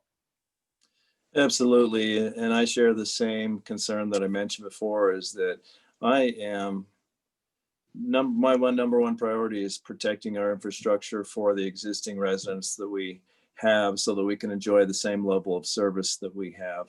And if there are deficiencies that are existing that's not based on the development, that is something that we actively work on. But we certainly don't want developments anywhere in the city to create a negative impact on any of our infrastructure. So as professionals, we look at that very carefully, but not until a developer submits plans, because we're not actively trying to proactively look for ways to increase the burden on our system. So once an application comes in, our city engineer takes a very careful review of that, checks the water model, and looks at what it will do to our system. We're more concerned about that than we are about, we make sure that the developer's engineer takes care of whatever needs there are for that development. So if there's a need to increase pressure just for that development, that's their issue, not ours as a city. Of course, once it's in place and done, you know, we will care about making sure that it doesn't create a burden in future on us, right? And that we can continue to maintain that as well. However, we've looked at this development, in fact, all of the developments being proposed here today as far as what the impact would be on our water system. So there's two water systems, as you know, the culinary system and the secondary water system. We looked at the impact on both compared to our master plan. We actually input it in the model and make sure that it doesn't create problems with pressures. And if there's a need to upsize pipes, that is, say, an impact eligible, then the development would pay for that. Well, they would pay for the need they have for theirs, and this city, if there is, and I don't believe there is in any of these cases, but if there's a need to upsize pipe, then the city would take money out of impact fees to pay for that. So the residents aren't paying for it. It's other developments that have paid for that. So for secondary water, and I'm not sure if the comments were related to secondary water or culinary water, but I'll address them both. As far as secondary water goes, this area, if it, just looking at the land itself, if it were to go single family residential, we would probably have 30 or 40%. I'm guessing a number. If it were, say, quarter acre lots or something, we'd have quite a bit of landscape area. I don't know what that would be, maybe 40% or so of that land would be landscaped, possibly. And this development, I don't recall, I think it's somewhere around maybe 10 or 20% landscape. It's much less than the demand that a single family residential. So we're in really good shape for that. I don't foresee pressure issues there. This development is the closest to the source where our reservoir and tank is. So that should work out okay. And in fact, the culinary system now too, they're really close to both the source and the tank, the storage. So there's a lot of flow. There's transmission lines in Antelope Drive that carry a large volume of water down Antelope Drive through. That's kind of the spine of our city. So there's large transmission lines already in place that can serve this with both culinary and secondary without creating problems or burdens on our current system. Sewer, you mentioned sewer too, right? Yeah. So sewer, so this land looks like sewer would most likely, I don't think they've gotten to that level of design of where sewer would be connected. I would presume it would go up to Antelope because that's where they're fronting. And if that's the case, North Davis Sewer District owns that large sewer trunk main. So it would actually be a zero burden on our city sewer collection system. Well, I can just say from as the sewer district representative, the sewer main is designed to handle this and much more. So that's not a burden issue. Mm-hmm. Thank you, Robert. Mayor Pro Tem Savage. Yes. I have the numbers here. If I can share my screen as Robert was talking, I have the numbers on that traffic issue. If that Sure. helps or not. Yeah, that would be good information. And then Corinne, you're on deck. Okay.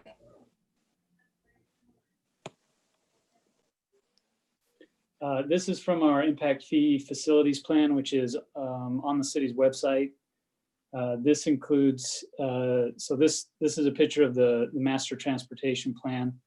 It's a couple years old, but it's still relevant. The existing level of service. So the area that the city, this project is looking at shows an average daily traffic of 22,800 cars here on that section of Antelope. If we move down to, this is called the no build level of service. So if we don't build additional capacity, and if specifically if West Davis corridor doesn't get built, then the traffic would move up to 29,000 cars per day on that section of Antelope. However, with the proposed highway, what this shows is that the traffic drops down by 2040. The traffic is only at 23,800. So in the next 20 years, it would only be an increase of whatever that was, 1,000 cars roughly on average per day. So that's what I think. So that gives you the numbers of what Robert was saying, that by putting the highway in, that section of Antelope will actually see a reduction from what it would have had without the highway. Can you go back up to the previous map? I just want to look at the Bluff Road specifically. So that one says less than 3,000. And on our current one, it is currently at. You're saying Bluff Road? Yeah. Or Okay, Bluff so- Ridge. Or the Bluff Ridge. Yeah. Bluff Drive. What are we calling it? Bluff Ridge Drive. Bluff Ridge Drive. Mm-hmm. Yeah, so Bluff Ridge Drive, it doesn't have the traffic count right here.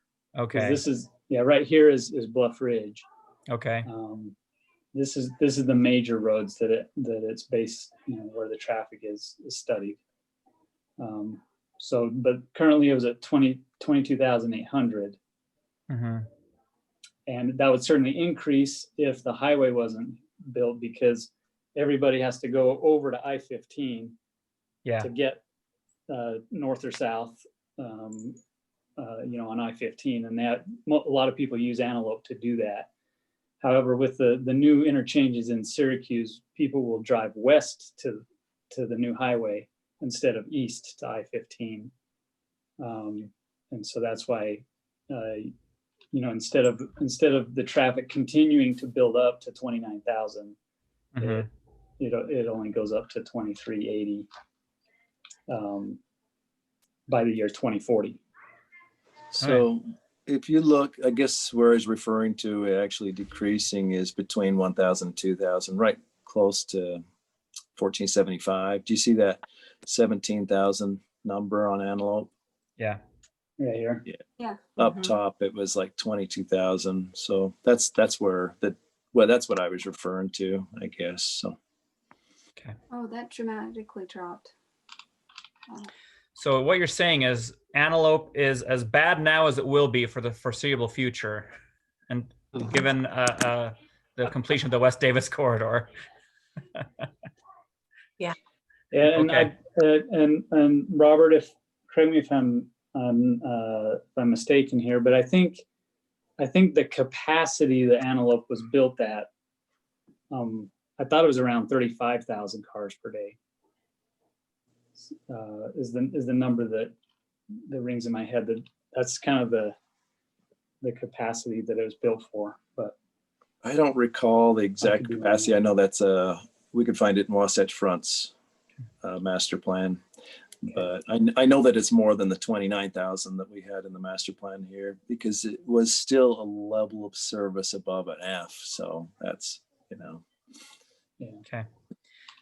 Thank you. And thanks for humoring me. I want to spend a little bit of extra time on this traffic because I know it has received a lot of comments. So thank you, Robert. Thank you, Brody, for looking at that information. Corinne, I'd love to hear comments. When Corinne's done, can we also hear from the police chief and the fire chief to hear if they have concerns about these developments? Ooh, we're going through the whole gambit. Yeah. Well, this is no, this is good information. Good information from professionals. Corinne, did you say you want to defer until they speak? Yeah, let's go ahead and vet those right out from the professionals' mouths. How are we looking as far as the concerns for crime and also with our adequate staffing levels for both fire and police? All right, chiefs, who wants to go first? Eeny, meeny, miny, moe. I can go first. So, okay. Thanks, Chief. As far as the developments, all the concerns for the developments have been addressed by the fire marshal, and so those are included in the packet. There's nothing additional that I have. If we talk about staffing and call volume, that's just going to be too hard to predict. By the time these are built and they've gone vertical, and we have people that are inside the residence there that are living there, it's too hard to predict what kind of a call volume exactly that's going to bring.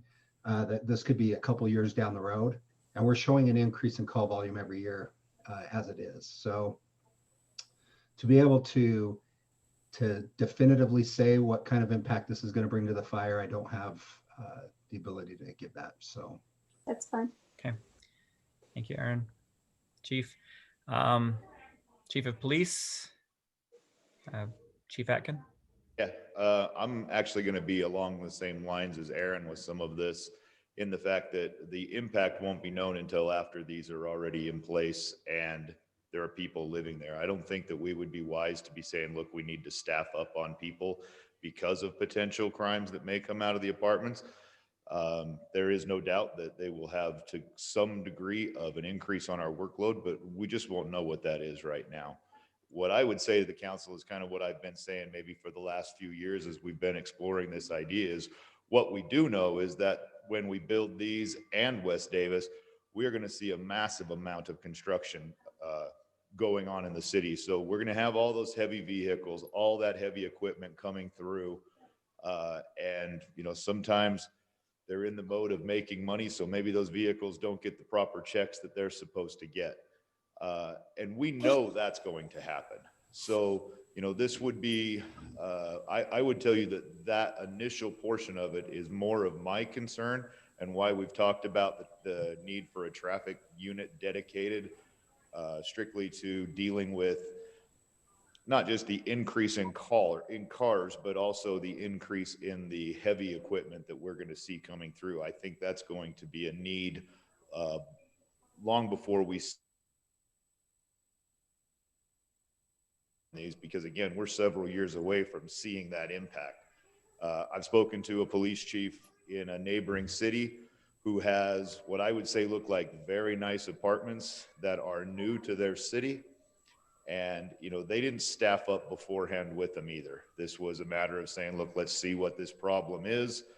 And then we'll address that from a crime standpoint after we actually have some data.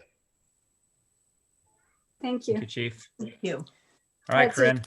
really good point on both West Davis Corridor and for any of these developments. And frankly, just for our 300 homes on average that we get a year, that we need to support both of those. And I have no problem with that commitment to do so. I would defer some of the information from my phone call again with Brigham Miller, and I'm sure he'd be happy to get to the information that on the data that they've collected since 2013 concerning their apartments. And that was for every single police call that they received from police to their apartments. And they compared it per capita to neighborhoods, and it was twice more likely to be called to a neighborhood as to the apartments because they regulate them very well and nobody wants to lose their lease or on their apartment. Okay. So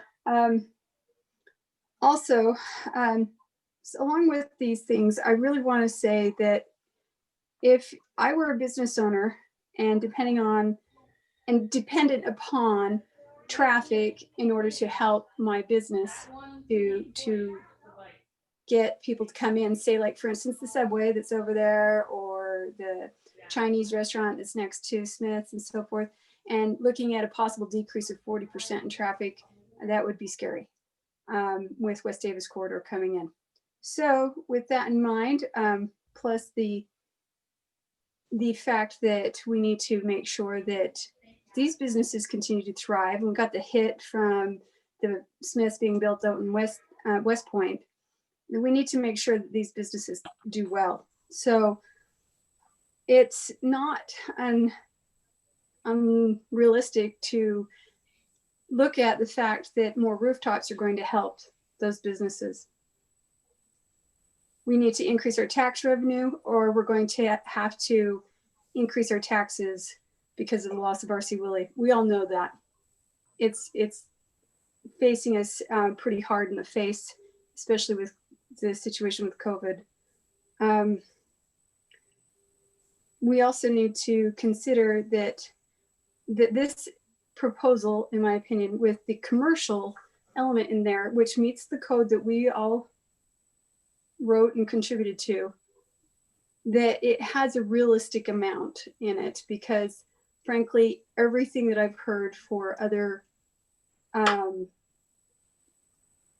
retail outlets and so on, all of those projects have been put on hold because of COVID. So to me, I see this as a really good, realistic option, especially when I look over at West Point and the fact that they're able to fill theirs. And they're not huge amounts, but they're able to fill them. And I think it's a really smart way to help what's there and help get in a little bit more.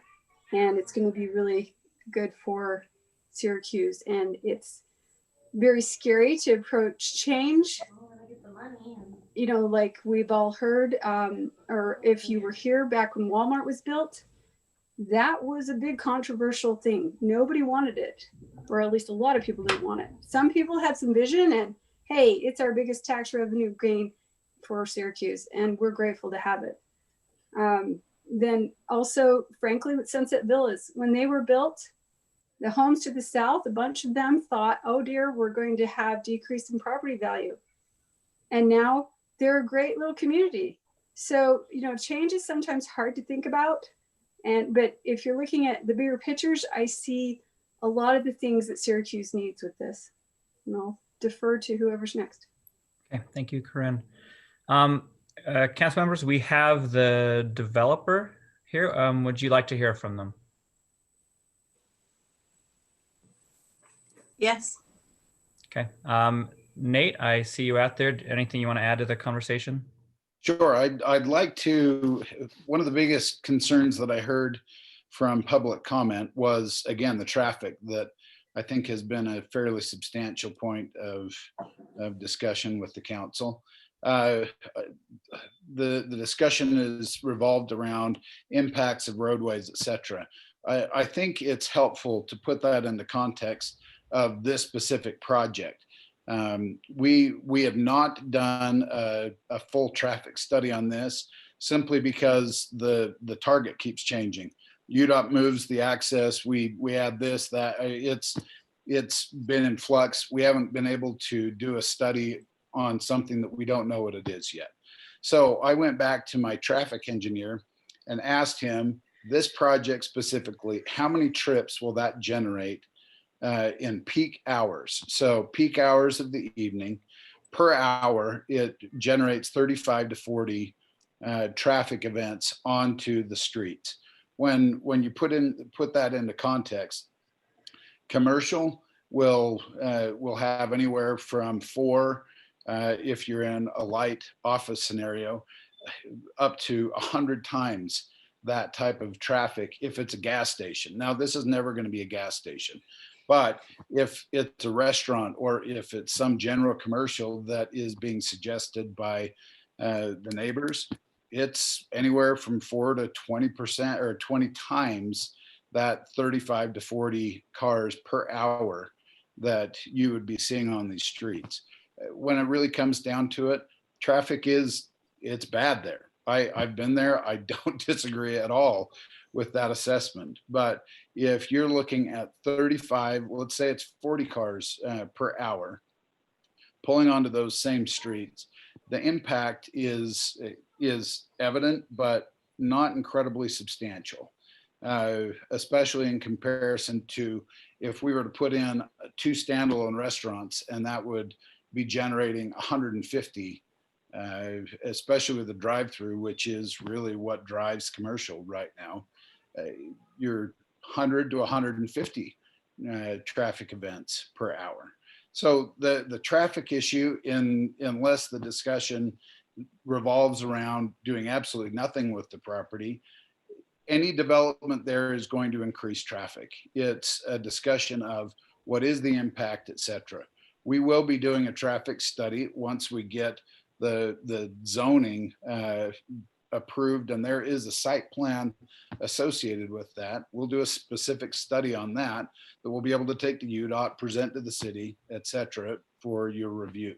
And we'd be happy. I think it's already a condition in the development agreement that we produce that. Okay. Thank you, Nate.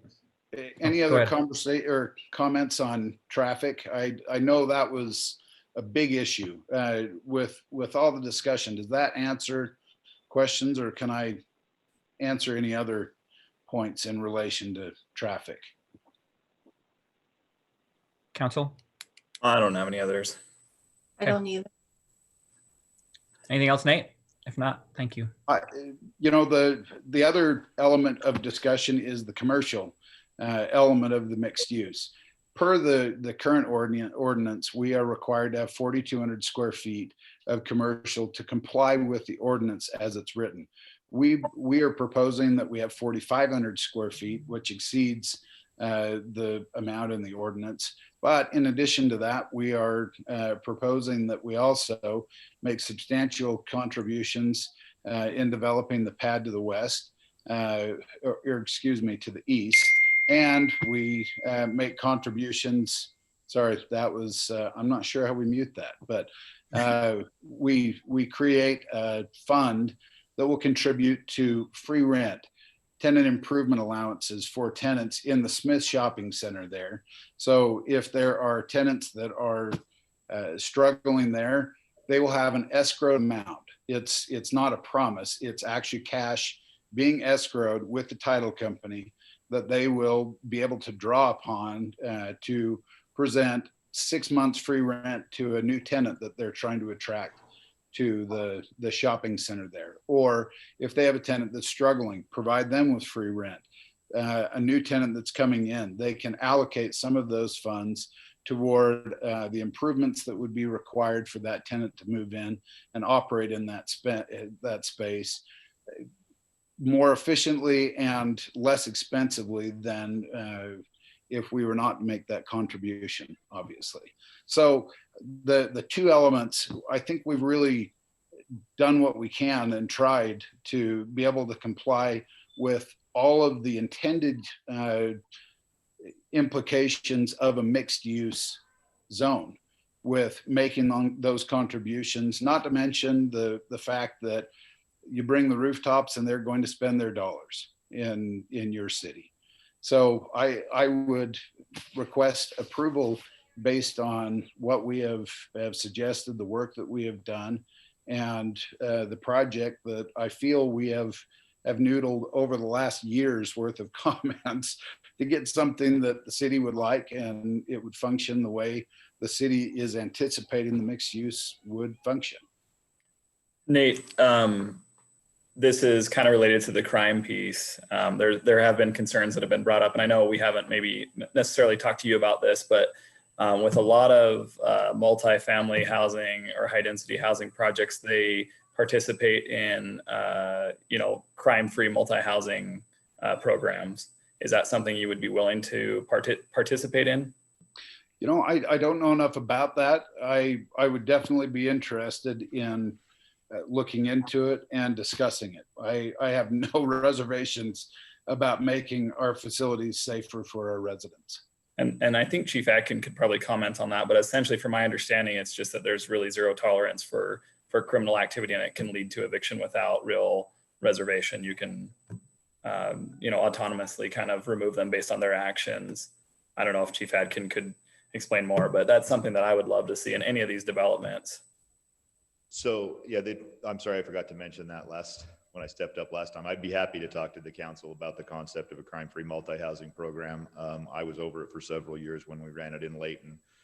Obviously, the name doesn't imply necessarily that you will not have any crime in there. It just means that the apartment community is going to get extra support from the police department as far as a direct liaison with them to work as part of it.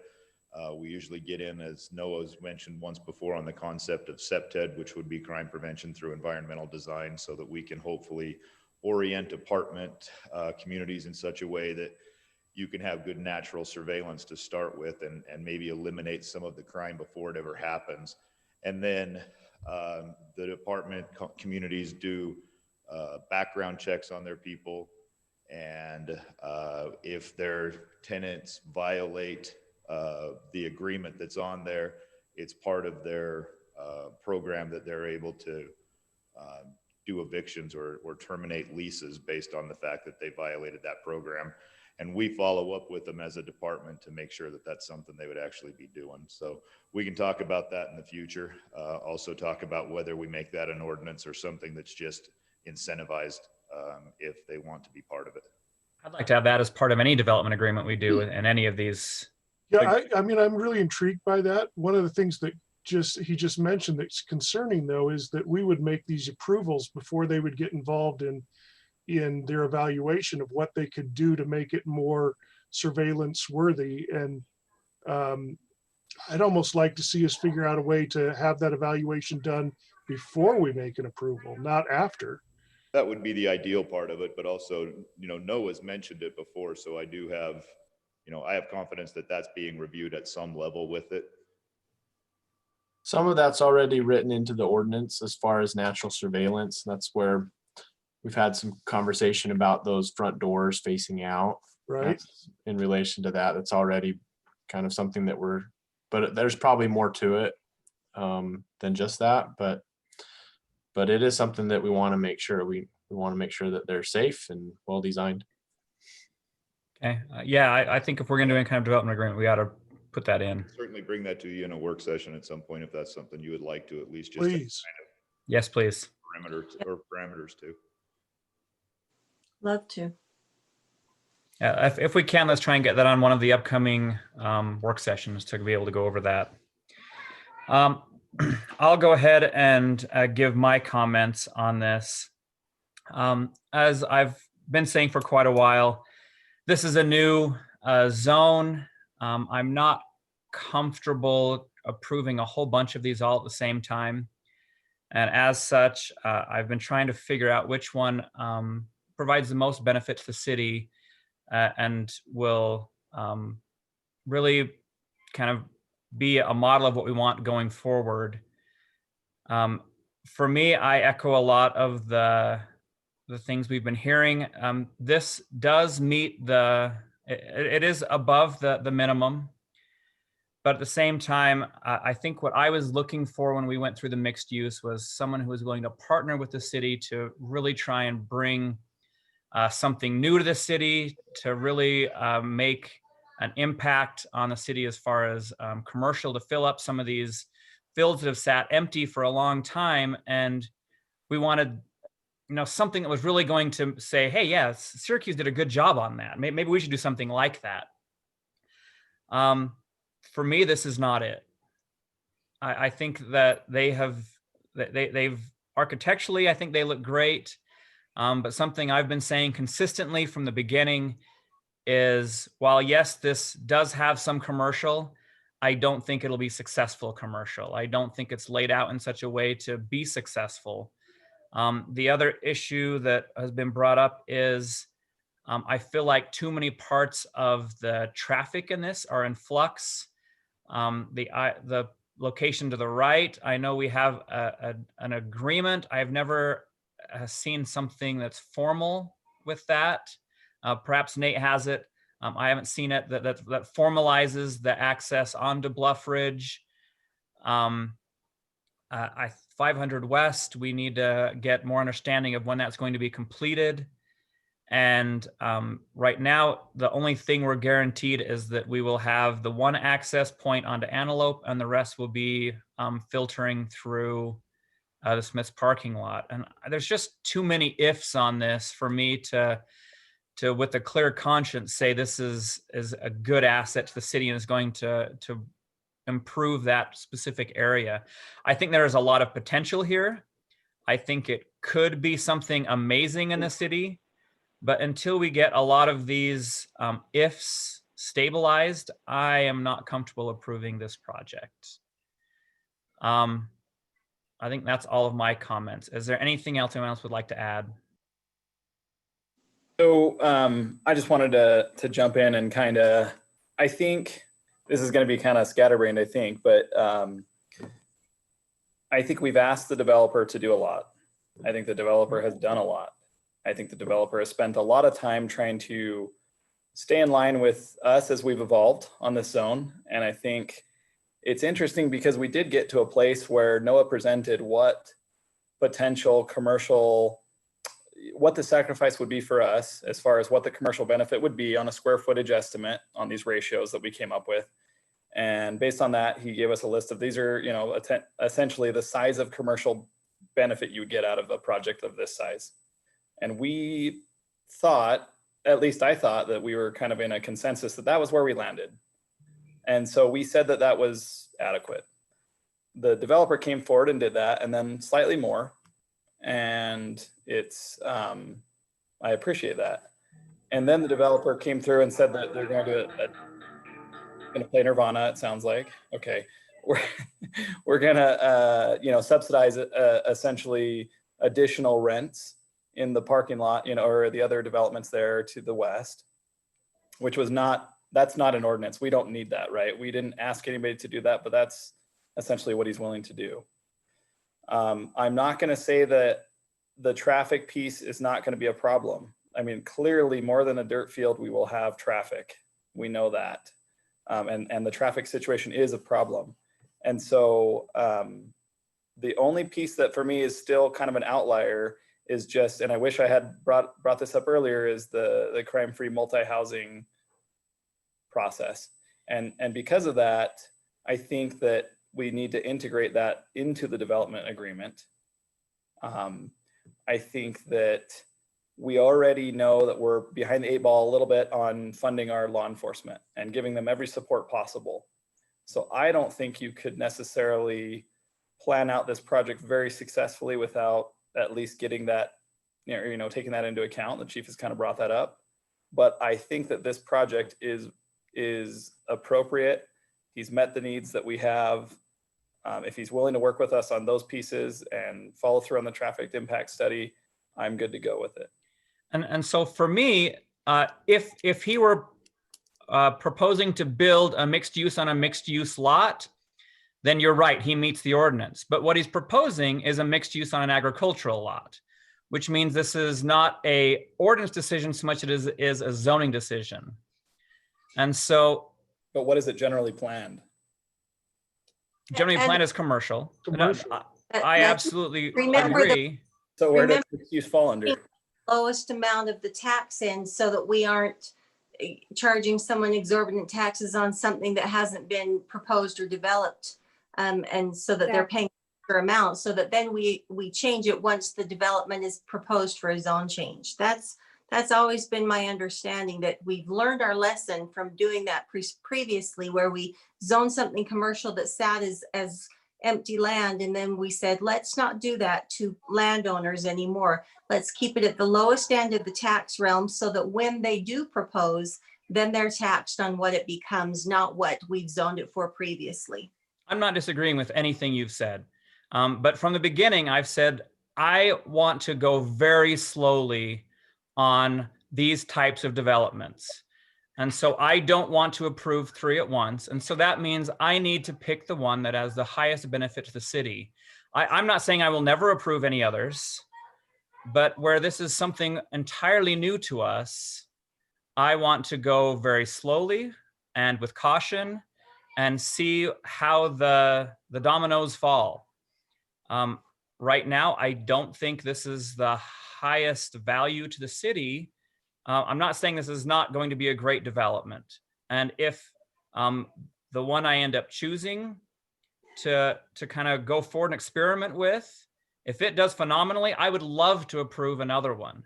I'm just saying this one for me it isn't the highest value to me. And where this is not an ordinance decision, but a zoning decision, where we are allowed to say, is this the best value for this location in the city? And right now I need to hold off, and I'm going to try and reserve my experiment for a different development. Again, that's my opinion. You can do whatever you want. Yeah. What's our time frame on this discussion, Jordan? What's that? What's our time frame on this discussion? It was 20 minutes. We went over mainly because we wanted to go through traffic. If we're going to go to a vote, if we need a motion to extend discussion, I'll make it, because it's okay. I just want to take a motion to since it sounds like we've heard from everyone, and I would just. Well, I agree. Considering the comments made by Seth about the crime-free multi-housing portion, I would then make a motion to table this to our work session in order to add that into the agreement if possible. Can I ask a question and maybe a suggestion? Yes.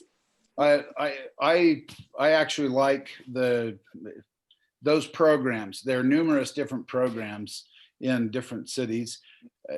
For us, it's a selling point in our package to be able to say, this is a product or this is a concept that we, by the way, for anybody that sees me getting dimmer and dimmer, I'm in Farmington, the sun's going down and we don't have any power. So I'm running out of light, but that would be, if that is an element that is included in a development agreement, this would be subject to an approval or to approval of a development agreement with the city, which we've been working on with Noah and Paul. Could I request that instead of having the project tabled, that we simply add that to a condition of the development agreement, that be included in the development agreement per an agreement with the police chief and our ability to review that and move forward. Thank you, Nate. Okay. Corinne, do you want to change your motion? Well, I kind of hadn't quite made the formal motion yet, but I will go ahead. Sorry, Corinne. That's all right. No worries. I'm glad to know that you would support that. Councilmember Savage, is there a chance I could jump in for just a second? Sure. So I just want to make Go it clear ahead. to everybody though that this SEPTED on it to be done properly is actually a professional designation. So we do have to go through, we have to decide first of all what department that's going to lie in. And second, we have to do the training before I think you would feel really good about saying, look, someone with this skill has gone through it. I mean, I know the general concepts of it, and clearly Noah knows pieces about it, but I don't know that you're going to have either one of us right now who are going to be online enough to, be able to say that we're certified in this principle. With that said, how long would it take to go through that training, Chief? So, National Crime Institute, looks like they have 4-day, 5-day trainings that go through, and they're offered they have several of them offered within the next 2 months. So in both Colorado and Las Vegas, and then there's an online one that I just haven't got all the way through yet to figure out what that is at the end of it. Okay. So it could be done way before engineering would be finished, is what you're saying. It could be done before what? Just before this project even probably breaks ground is what I'm saying. Oh yeah, I mean, the worst thing that, I won't say it's the worst thing, but I can tell you from experience, one of the things I didn't like when I was over this before is I have to come out and tell a developer who's just planted trees, let's say, kind of little stick bushes in front of ground floor windows. And I have to tell them that now they've got to pull those out because they were going against what the SEPTED concept was. And they weren't very happy because it went through site plan approval. So we just don't want to be in a spot where we're going to have things in the end that are going to conflict and cause the developers problems. If they're willing to do this up front, we should do it right. And like I said earlier, he still has to go through site plan approval okay. So this could go in conjunction with site plan, just to clarify, this could go in conjunction with that and be coordinated between the two, correct?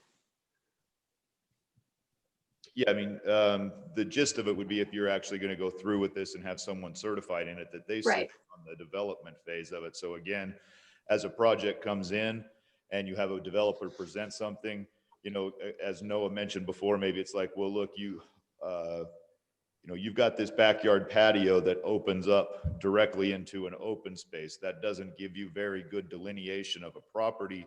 So you're going to want to put some kind of vinyl fencing, something on that to delineate it so that people realize that's a personal property space. And you want that done up front with the developer so that you don't have surprises in the end. Okay, so some sort of this plan needs to be in place for any of these developments, correct? We all good with that? So yes. In that case, if it only takes a couple of months to get the training and then to go through with the site plan, are you making a motion? I'd like to continue discussion if I may. We'll do 5 more minutes, then we got to move on. My concern about this, to echo what was going on with your discussion, Jordan, was that this zone, as it was presented, identified certain qualities that we would get from a mixed use community. And regardless of what the details, I mean, I almost feel like a trap was laid to say, okay, we're going to have to pin this down to an exact square footage so that it would apply across the board. And I don't think that that serves the spirit of what this zone is supposed to be. For example, we said that we would expect at least the first floor of buildings that faced a major road should be the ideal location for commercial. In this case, we can't even get one building worth of commercial that faces Antelope Drive to be completely commercial. So yeah, it addresses the details of the zone, but I don't think it addresses the spirit of the zone at all. The spirit of the zone is that we would see storefronts along buildings that fronted a major street. Is that not what this development has? It goes halfway. I mean, I would expect that you'd at least get it across the entire first floor of one building. I understand it doesn't meet I understand it meets the letter of the law, but the spirit of mixed use was that we would see other commercial things worked into this. And I don't see that it's meeting that. Those are concerns I had even when we discussed the zone, that we were cutting it way too short. Mr. Swain had something to say there. Originally, that was the anticipation that we would have retail across the entire frontage on the first floor. When we proposed that, the question was, well, is that viable space? We said it's not nearly as viable as if we were to put that adjacent to a parking lot, circulation, etc. And so the concept was whatever square footage we were putting there, we would put behind what is currently commercial that would face onto a hard corner of the project, basically have the same architectural elements that you're trying to accomplish there, have the same square footage, but have much more effective and useful commercial space rather than just creating something that would be a waste of space. So, and again, that's been over a year that we've been moving the puzzle pieces, and how it is set up now is based on your comments, your concerns, and your suggestions. No, what you're not hearing is that I'm suggesting that that whole first floor on both sides, all the way across, it's not about where it is in the building. It's the fact that that building fronts not only Antelope, but the main traffic in and out. So I'm suggesting that even though it's more than the minimum standard, that I would expect that to meet the spirit of the ordinance, we'd at least have both sides of that building as commercial viable space. I need to speak up here as an actual business owner. There seems to be an ethereal concept of commercial success and commercial space and setting it aside. Like you don't need actual bodies able to access the brick and mortar, park there, feel welcome into the area that they're looking to shop in. When we ask a developer to provide commercial space and businesses and brick and mortar, we have to go into it with the understanding that there is not one commercial business that will ever be maintained without an increase in customers and accessibility for customers and an actual viable business plan and an actual demographic study that a bank has to loan them money for.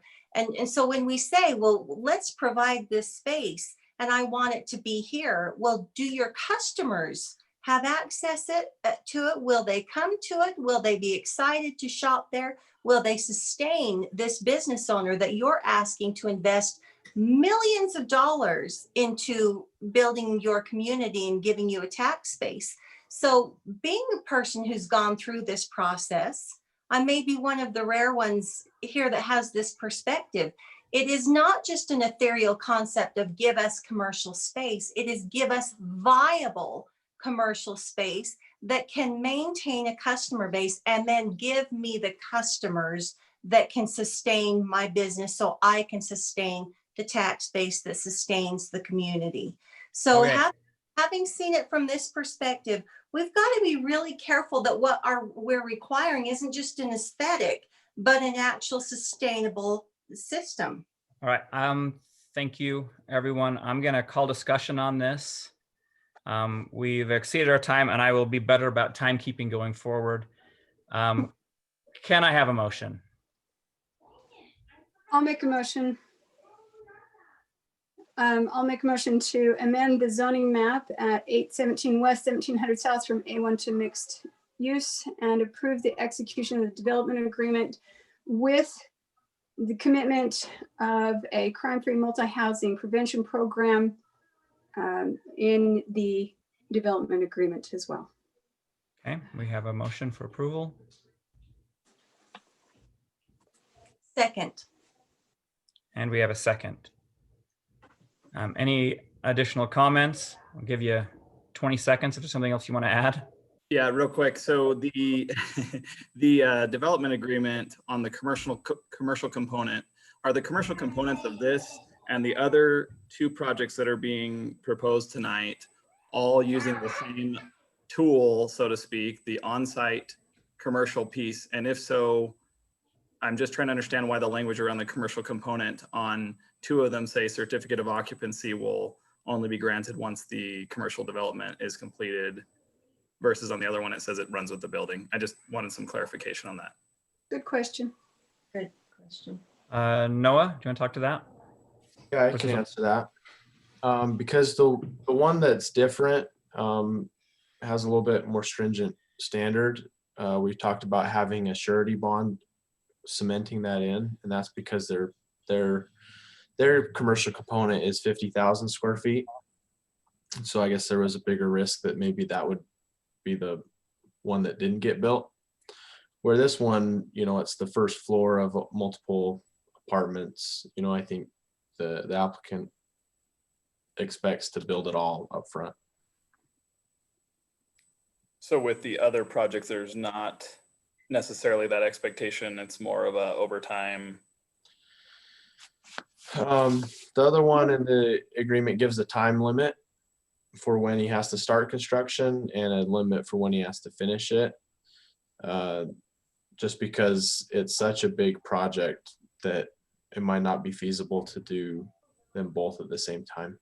But we are requiring a surety bond. And I guess when the Dahl mixed use comes up, we can discuss more about, the specifics of that project. But for this one, yeah, that's what the agreement says, is before the certificate of occupancy on the apartments, the commercial has to be started. Okay. Thank you. All right, motion and a second. Any other comments? Do you have 20 seconds? Okay, hearing none, I'll go ahead and call for a vote. All in favor, say aye. Aye. Aye. I heard 3. All opposed? Nay. I am also a nay. So that passes 3-2. Okay. Thank you, council members. Thank you, Nate. We will move on to item 8, proposed ordinance 2020-20, amending the Syracuse City zoning map from agricultural A1 to mixed use for property located approximately 1283 West, 1700 South, Antelope Drive, and approving the execution of a development agreement to govern the property. This one we have allocated 15 minutes. Setting my timer. 15 minutes? Oh boy. That's what it says. Okay. Mr. Chair, I'll ask you right now that we at least get equal time. The project or us? Discussion. Looks like each one of them. So the first one had 20. I'm willing to do an extra 5 minutes if we need it. No, my point is that we can't let one person dominate the conversation and then have no one else allowed to speak. Okay, so you want to limit the council comments to a certain amount of time. To equal time. I don't care how long it goes. All right. Well, luckily a lot was said in the last one that addressed all of these proposals. So, Yeah, Okay. our conversation on traffic and crime and some of the analysis is very similar, being on the same state highway. Exactly. Okay. But yes, I will do my best to keep the times equal. Okay. Noah, go ahead. Okay, this one is a little bit bigger of a project. It's on 16 acres, 360 units. Their commercial is separated a little bit differently. It's in a separate, what they're calling an office condo, which is a little different than just a normal office. Each unit can be sold separately. So that'd be a 2-story office condo project. And then there's also townhomes as part of this project as well. Can I ask you a question about that phrase? Office condo, can you live in your office condo zoning wise? No. You Unless can. you want to, Dave, we'll build out a unit for you to live in. No, I don't want to. I don't want that to be the case, but I'm making sure that that's the interpretation. Yeah, and that's our intent. Yeah, go ahead, Logan. I actually, I'm going to ask that the chair gets to recognize people to speak. Right now, I'd like you to go ahead and finish, Noah.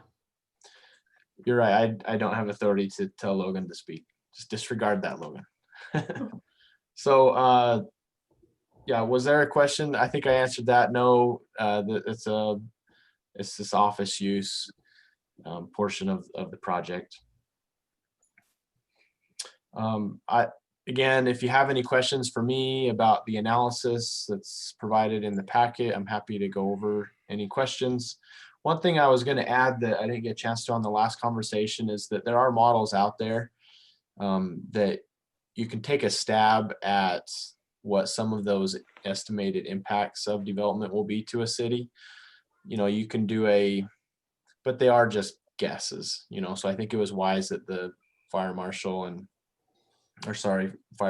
chief and police chief didn't comment on exact numbers, but if you can extrapolate the number of policemen and number of firemen just based off of a population estimate, you know, and taking the number of current full-time equivalent officers by our population of 30,000 and what the annual budget is and kind of back into it, you know. So I've done that just for fun, I guess. You know, so we know that each one of the projects is going to have additional calls and additional, but you know, I think this one was something like a 0.6 of a police officer and a 0.4 of a fireman or something like that, and you know, based off of the per capita amounts and what that actually amounts to as far as the annual budget. But also in my analysis, if on our website, we have all of our plans, you know, for our predictions, and we charge impact fees with each project that's meant to cover those projections in the plans. And so in the analysis, I've included links to all of our plans. And so one of the plans that we already referenced was our traffic impact fee. And we also have a public safety one that I put a link in there too. Sorry if that's all redundant information, but wanted to at least bring that up. 10 minutes left. Wow. Who's next? For Noah or for? Period. On this topic per the agenda. Are you assigning who to speak? Actually, are you done, Noah? I'm done. All right. Council, I think you've reviewed it. This one has me as taking the lead on the discussion.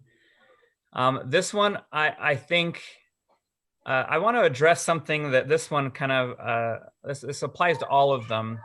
It was brought up, people were talking to, we had the terminology adjacent and 85 feet is not sufficient and things like that. The reason behind the 85 feet is because that is considered a street. And so anytime you see 85 feet, it means this is essentially across the street, at which point it's no longer adjacent. It's okay to have a larger development across the street from another type of structure. So that's kind of where we went with that. That's the reasoning behind that. Now, as for this one, I have the same complaint as the last one. It meets a mixed use ordinance, but again, this is a zone change, not ordinance. If it meets the ordinance, does this have a benefit to the city? No one's going to say that this won't improve the property tax of the existing field, because it does. But again, I urge the council caution. Approving all of these is going to be a lot of items coming into the city overnight, and I don't know if we're ready for this. I don't think that there is enough. As you look at this map that's before us, there's a lot of townhomes, there's a lot of apartments. In the very little corner over there, you can see there is a commercial component to this. And I don't think this is a true mixed use. This is apartment complex with a couple of places for someone to work out of, a little office that does meet the minimum of a mixed use zone if this were a mixed use zone. But currently it's not. This is a zoning decision. And this one too, I do not support, simply because I don't feel like they are truly partnering with the city to bring commercial into the city. And that will be my opinion on the same as the last one. As far as traffic goes, this has some cross connects. They have not been able to negotiate an agreement with their neighbor. Last I heard, that is of concern to me. I want to make sure all of these things have good access. And right now, no one has been able to show me in writing that they have any cross connects, this one or the last one. And I cannot comfortably approve this without the negotiations of cross connects. I would encourage any adjacent facilities to negotiate in good faith and not try and extort anyone. I'm not saying that's been happening. I just want to make sure that we are all working together to create a better city. Right now, this doesn't have my support simply due to the commercial component. It is not there. I will go in order of my screen, which means Lisa, you would be next. Okay. You know, a couple of years ago when it's interesting that we had so many citizens talk about their concerns and signing petitions. And I would have signed a petition a couple of years ago if somebody said, do you want to have apartments here and have high density or anything along 1700? I would have said no. Let them go somewhere else. It's not our problem. It's not our community. And then being on council and going to committee meetings, budget retreats, Utah League of Cities and Towns meetings, reading our packets, our budget reports, our managers' reports, knowing what's coming with West Davis Corridor, the needs for increases in our police, in our fire, all of these things has painted a completely different picture of what we are planning for. Also being very privy to what's going on in the housing market and attending many meetings and doing a lot of research on all of these things. It would have been really simple and easy to keep my very small perception of what we needed or wanted here. And it would have been really easy to just say, let this be someone else's problem, but it's not. And my job as a city council person is not to lament the change, but to plan for it. So a lot of people don't know some things like, in my old neighborhood, we have some really destroyed roads and sidewalks where I grew up, and they're just in terrible disrepair. And finding out when I've talked to the infrastructure or the people in charge of it, and Robert Whiteley specifically, we found out that it takes 20 times more money to fix a road once it's in disrepair than it does to maintain it. I had no idea that it was 20 times more expensive to fix something later than earlier. And we are seeing a great increase of diminishing structures and roads and sidewalks simply because of the age of our community. That's something to keep in mind. I think that we need to also really keep in mind that we aren't we didn't talk about mixed use as if this was not going to have any increase in residential. We've known that we needed some increased smaller lots. We've tried to do that. We've had a lot of pushback from community members, but it's necessary for us to diminish lot sizes so that we can allow people to live in a community that they will want to vest in. In my opinion, that is something that we are not in 1980, as I've said before. We aren't even in 2010. We are in a changing world, and if there's one thing that we can count on, it is constant change. And to suggest that we don't need to be impacted by any of these things or any discomfort, or that we didn't impact the people preceding us here in this community, is just disingenuous. It's not true, and I won't buy into that. We talk about being farmers and families, and we absolutely are a community of farmers and families, but the farmland is diminished, and we're still families. We're still those people. We still have kids who want to live here. And not everyone is in a position to buy a large piece of land. Not everyone is in a position to buy any land at all. And so it's not true that we don't need to address this situation. We are impacting each other. We don't live in an area that doesn't have a traffic increase when people move here, that we don't have to make some adjustments to what we've come to know and expect in our lives. That's just what it is. And the other thing I wanted to mention is that when we vilify developers, we do a disservice not only to our communities, but to the people who live in our communities. They are not villains. They are people who are willing to build and invest in our city. And I will not take part in vilifying someone who is willing to put millions of dollars into the infrastructure and communities and residents' needs.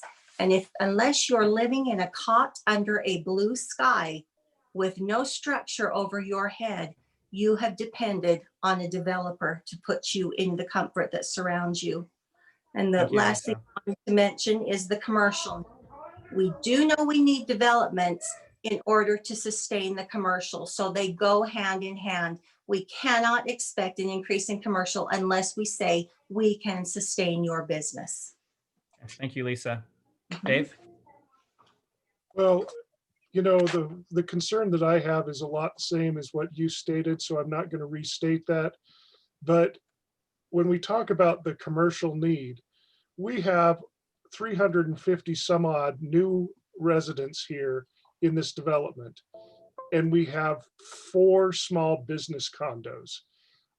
When you say that we need to have enough to sustain it, I think that this much sustains a whole lot more than what we're seeing. I think that you put this many residents, let's assume that nobody's, you know, that we just have a couple in each of these places, and we know there will be more than that. But if you've got an extra 700 people, you can't tell me that that only supports 4 little office condos, that it doesn't support more retail, more commercial, more than what is shown here.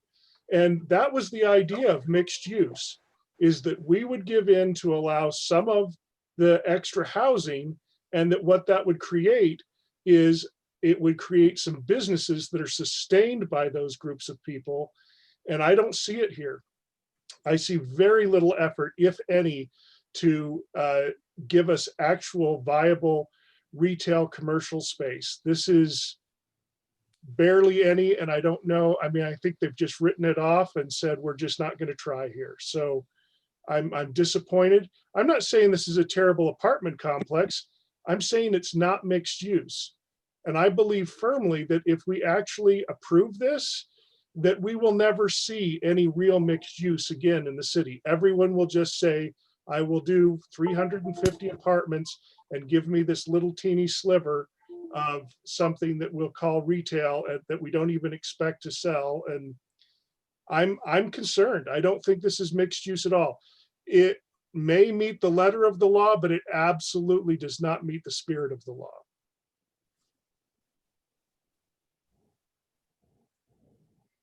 Who's next, Jordan?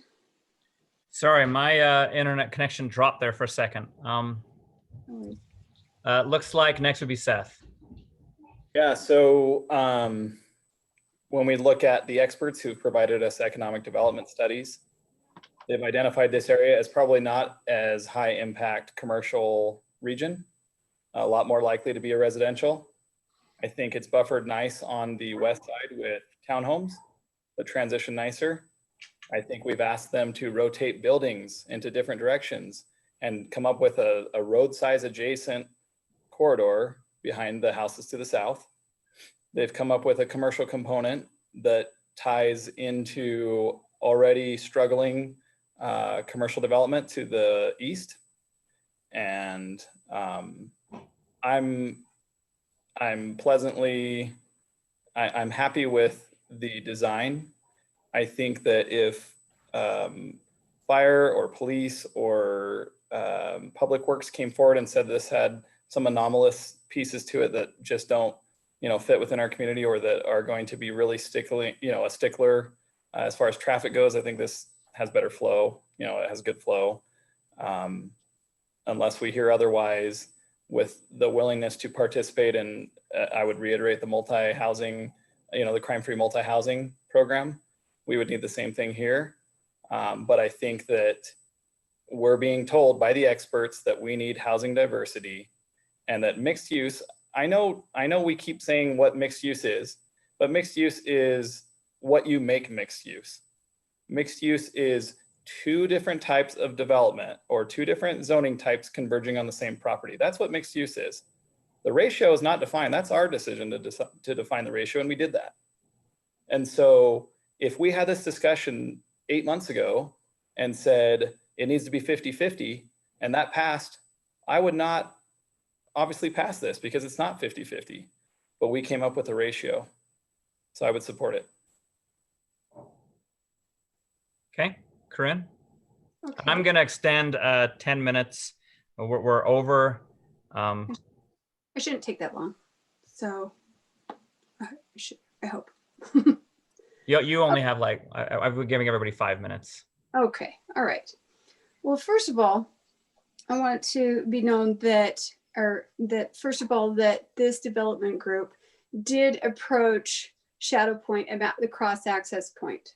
And Shadow Point said, oh, sure, if you buy one of our lots and then we get in on your ownership of your apartments. Okay. So it really comes down to the fact that this developer is doing what we asked and providing the cross access to Shadow Point, and it's up to Shadow Point to accept. Now, Shadow Point is the one who actually needs these people, not the other way around. The apartments don't need Shadow Point to come to them, right? It's the businesses that need more foot traffic, more cars, more people to show up at their businesses.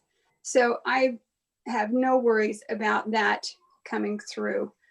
And it was pretty interesting that Shadow Point said, sure, if you'll give us a piece of your apartment complex there, and ownership of that. So I have one question for Noah.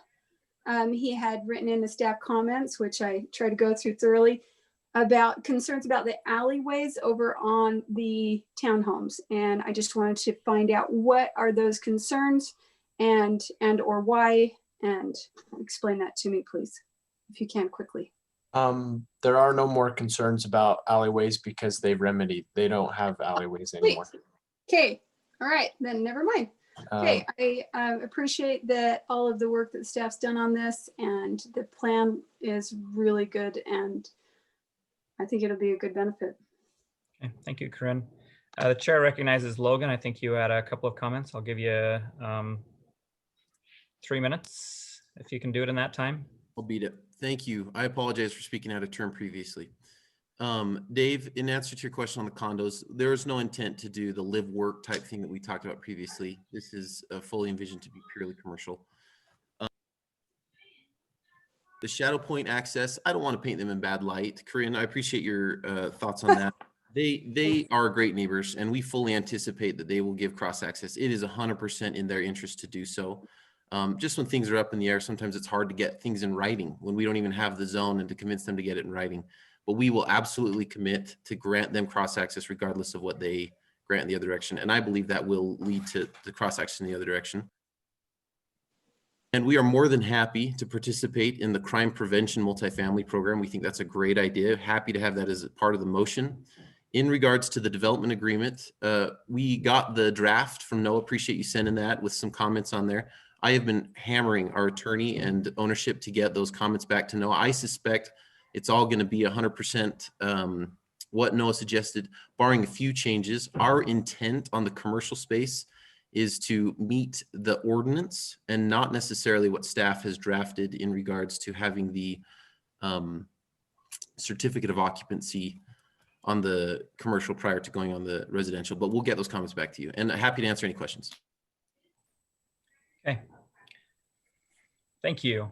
At that point, we will call discussion and I will look for a motion.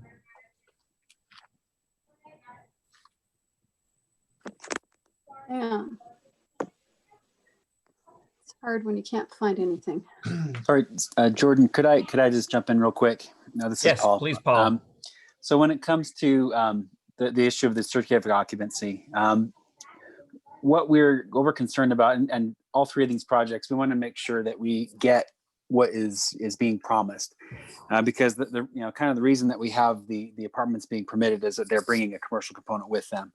And if we don't have any sort of way to ensure that the commercial will be built, you could get a residential where they build all their apartments and then they go, oh, hey, actually we can't build the commercial, and then they're done.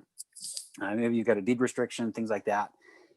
There needs to be something in the agreement that makes sure that we actually get what we've been promised, and more than it just being, well, we got the approval, because once you have the apartments built, the city can't revoke a certificate of occupancy or something and kick people out of their apartments. So as far as that last comment of they would oppose that, that's very important to the city to make sure that we actually get what's being promised. Once we've given occupancy to all those residential structures, we really lose any sort of ability to ensure that they build what they've said they will build. Now, in the Dahl one, because it's such a large commercial thing, we've thrown out the surety bond and the deed restrictions and things. But I would just say that's important. We shouldn't just cast that aside, because it's very important that be built. And that's why we put the certificate of occupancy requirement in there, is that there's an incentive there for if they want to build at the same time, that's fine. But they can't just build the apartments and then leave the commercial for very last. And then the problem is, projects, they get sold or circumstances change, and people can come in with the best of intentions, and sometimes things just don't go according to plan. So that's why we had that in there, was to make sure that we actually get what we're promised. And that's like the only way that I can, there's a few ways you can guarantee it. And that's the reason that was in there. Thank you. Sorry for the lengthy comment. Thank you, Paul. All right. Any other comments before? I jump in there too, just to kind of echo what Paul was saying.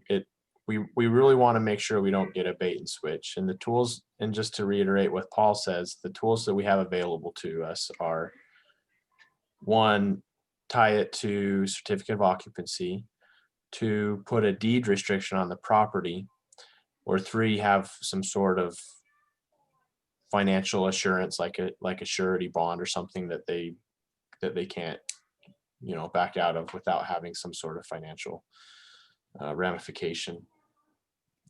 The way the ordinance is written, it says that you can't have 100% residential project, and it also says that the commercial, once you approve this, or if you were to prove it, that portion of the project would be forever deemed commercial. So it would basically be like a deed restriction. So if they sell it, it's always. But the risk, like Paul is saying, the risk there is that it could just be land that's earmarked for commercial and it sits in weeds for 10 or 20 years. And so I think that's where maybe the developer could kind of help give us some assurance of how he thinks the timing of that would be developed. And I guess that's up to you whether or not you want to do, if you want to actually see the actual verbiage in a development agreement that kind of deploys one of those three strategies that we have to us, or if, I know it's hard to have, I don't know if he'll be able to commit to any one of those in this meeting, but, I'll echo Paul's sentiment that we do want to make sure that it, and I do believe that they have those good intentions, but we just want to make sure that it does get cemented in the development agreement. Yep. Thank you, Noah. Thank you, Paul. All right. It sounds Anything like else? there's some question as to whether that's going to be an issue or not. So maybe we should table this until that's resolved. I think we'd be Paul, comfortable. I need to clarify with you. Yeah, go ahead. Logan, that's fine. Chair recognizes Chair, Logan. Go sorry. ahead. Thank you. Thank you, Jordan. I Sorry. think we'd be comfortable going down the surety bond route if that's what the council wants.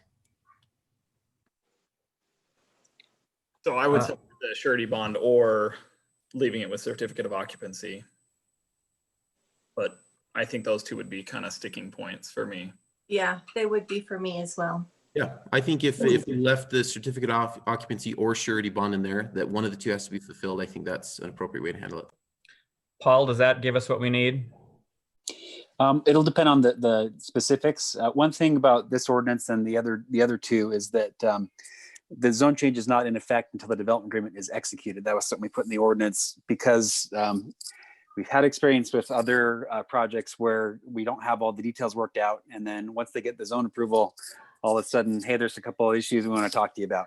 So the zone change is not effective until it's signed. So if there becomes sort of an impasse between staff and the developer, we could always come back to the council and have you decide whether to authorize, where you want to go. And in that case, the zone change is not effective. That means they wouldn't be vested until we've worked out these details. So I think it gives us some protection because we have the ability to work it out and on equal footing rather than with the person who feels like they're vested. Okay. All right. Any other comments from the council on this? Okay, just to clarify, are you recommending, Ben, that we need to get something in place beforehand, Paul? I'm a little. Sure. So yeah, Go ahead, what I'm Paul. saying is, yeah, we can work out. I think if you can give some general parameters of things you'd like to see, like for instance, the last one where you said we'd like to have the multifamily crime-free program, we can put that generally in place.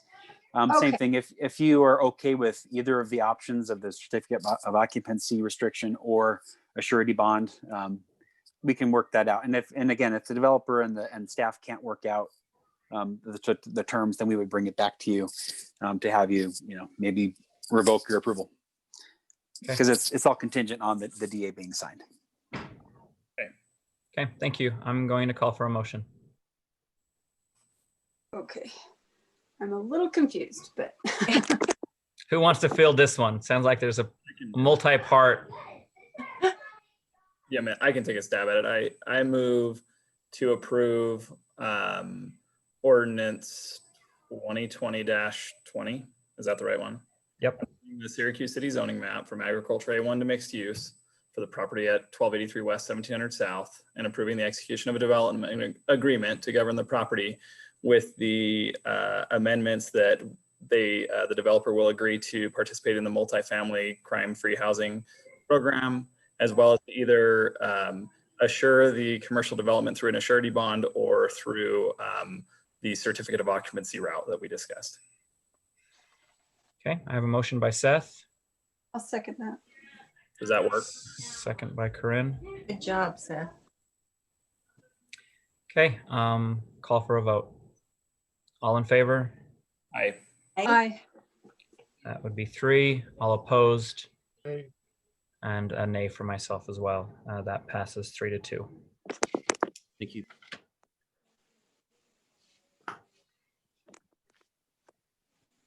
All right, moving on to the next item. We have proposed ordinance 2020-21, amending the Syracuse City zoning map from agricultural A1 and general commercial to mixed use for property located approximately 1701 West, 1700 South, Antelope Drive, and approving the execution of a development agreement to govern the property. Councilman Teague, this one is to you to lead out the discussion. Oh, Noah, go ahead and brief us on this before we give it to Seth. Yeah. Thank you. Sure. Okay, this is another mixed use application. When it rains, it pours. When it We blows. have a lot of opportunity here. This one is a little unique with a large office building, 3-story office building, as well as an additional retail. So that's 49,000 square feet. And then also a fairly large component of 3-story multifamily. Jerry Preston is the applicant. Planning Commission's reviewed it. They're recommending approval. If you have any questions, let me know. All right, Seth, now it's over to you. Yeah, so this project obviously presents the greatest commercial benefit, and I recognize that, and I'm very pleased with the strong application that comes forward with that. I definitely want to see this built, and I want to see the surety bond or whatever route we go, support the development of both parts of this. There's a few elements that I want to get figured out first. We talked about a lot of comments coming from the Walker Estates. Some of those particularly looking at, building location or logistics of the buildings, how they lay perpendicular versus parallel to the houses to the south. That was a big issue, and we kind of asked the developers in the past to rotate those, and they were willing to do that. So that's one issue that I would like to see kind of work through. I do want to figure out, Robert's perspective and the city's perspective professionally in regards to the public-private public potential for Doll Lane. I need some help with that, and want to move forward with that if we can figure that out. And then the other piece that I am having a hard time with, because I have some experience with it, is the tandem parking. I am not a fan of it, and the reason for that being that, if you've looked at tandem parking or have ever lived in one, it's not super beneficial for areas that are underparked. And the reason for that is, if you have 2 slots dedicated to one unit, a garage and then the one outside, for instance, and if you have one person in there, you lose a spot. You have people that are constantly trying to rotate spots. Husband or wife needs to get out, the other car's blocking it, so they need to move it. And that causes some logistics issues. And what ultimately seems to happen, if it's roommates or spouses or whatever, is people just tend to park in other places. I just dealt with that 2 weeks ago. And so you're looking at likely adding more parking onto Heritage and other locations. And so I kind of want to resolve that. But those are kind of the cursory thoughts I had. I don't know that I'm ready to approve this without, any kind of, and Mr. Preston, if you wouldn't mind kind of maybe speaking to those and how we can kind of alleviate some of those concerns, that would be great, as well as all the concerns from the Walker Estates folks. And so that's where I'm at. Okay, thank you, Seth. Lisa, go ahead. Those are actually all the same concerns I have.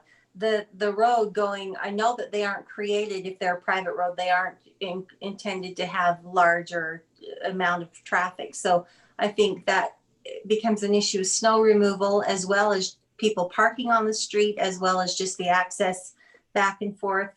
So I would like to see that remedied. Also, I have kids who live in a parking like that with a garage and then one behind it. It's always an issue. And they end up parking on the street, which the street is small. So I think with a development this large, with this many cars that we'd be having issues with, I think it would become bogged down. So I'd like to see that looked at.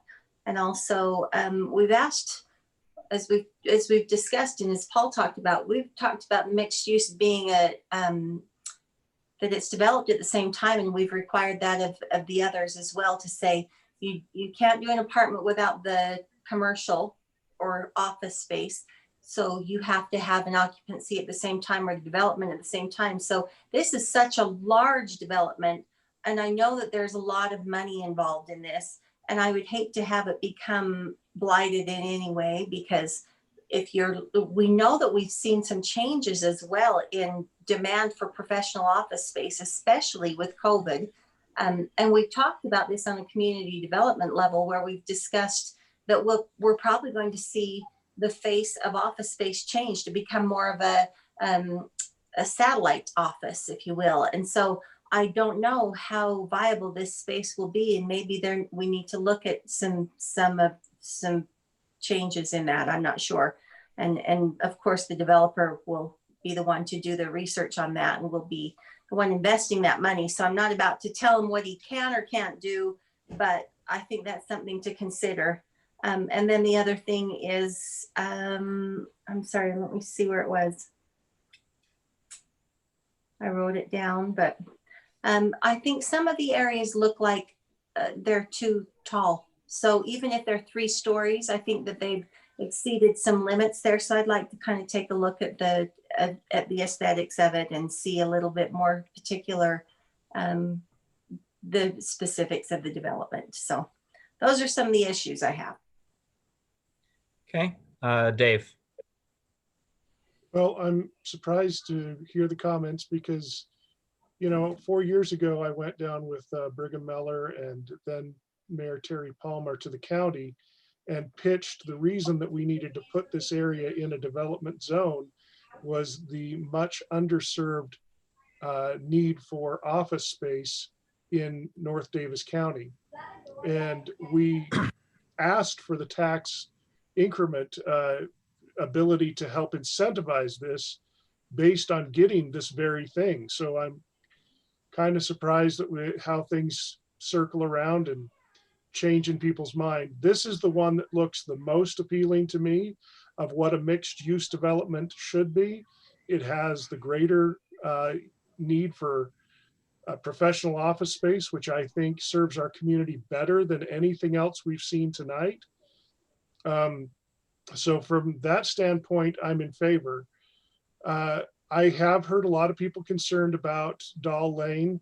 And unfortunately, on the Doll Lane issue, as much as people would like to not see that go through, it's always been there. And I think it is essential to our traffic plan that we have traffic options in more than one direction.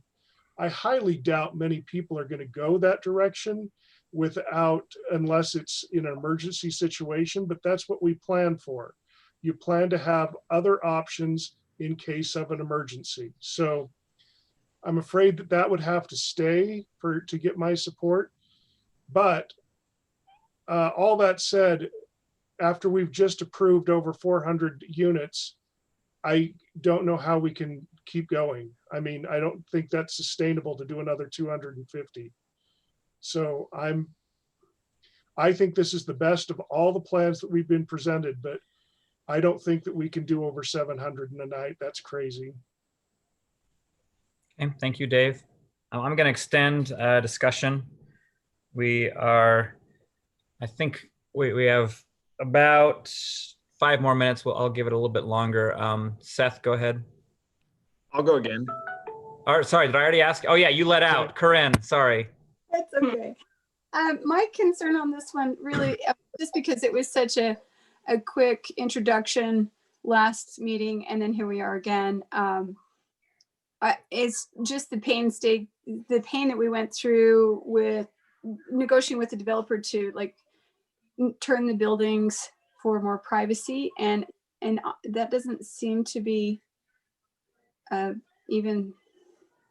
I don't know why that hasn't been brought up. So I would ask that we maybe look at rearranging these buildings to help encourage more privacy to the neighbors to the south. I think that's only fair that if we ask that of other developments, that we try to have that same concern for these residents as well. And then the second one is, how would snow removal coordinate with Doll Lane? Maybe that would be, obviously it's a private drive, so they'd be responsible for it. So I just want that to be very clear that needs to be done. And then lastly, just about the guarantee for the office building, would that also need to be in that agreement with the bond, our occupancy situation, all of that? How are we going to guarantee that that office building gets actually built? This is back to the surety bond. Is that Surety bond, yeah. what we were? Will you explain a little bit, Noah, what that would entail? Or why surety they bond? Yeah.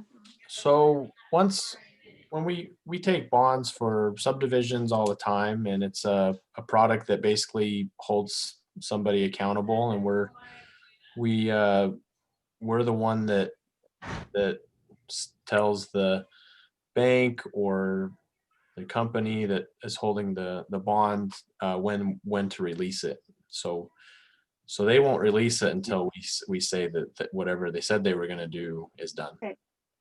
And so if they default on it, or there's only been a few cases in my experience where the developer doesn't follow through, and then they default, we have to pull on it.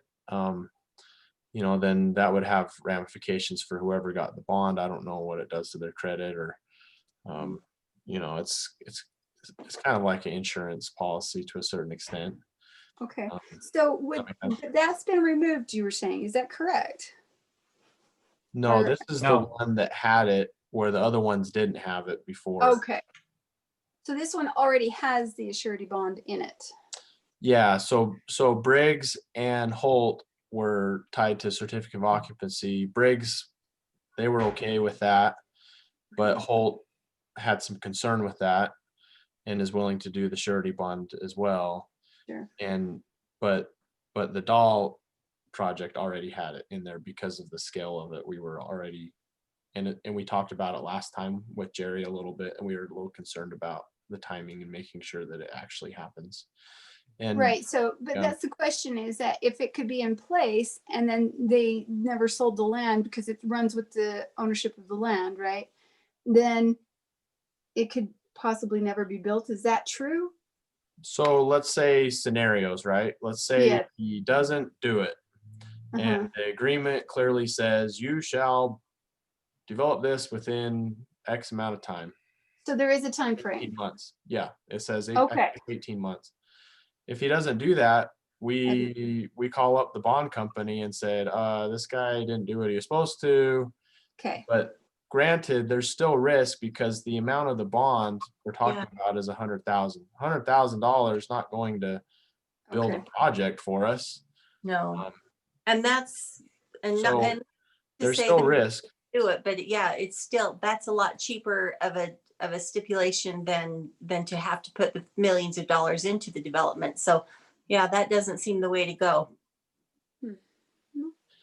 Yeah, I mean, it's just wanted to make sure there was a time limit on it too, so that there's some urgency not to lose that money.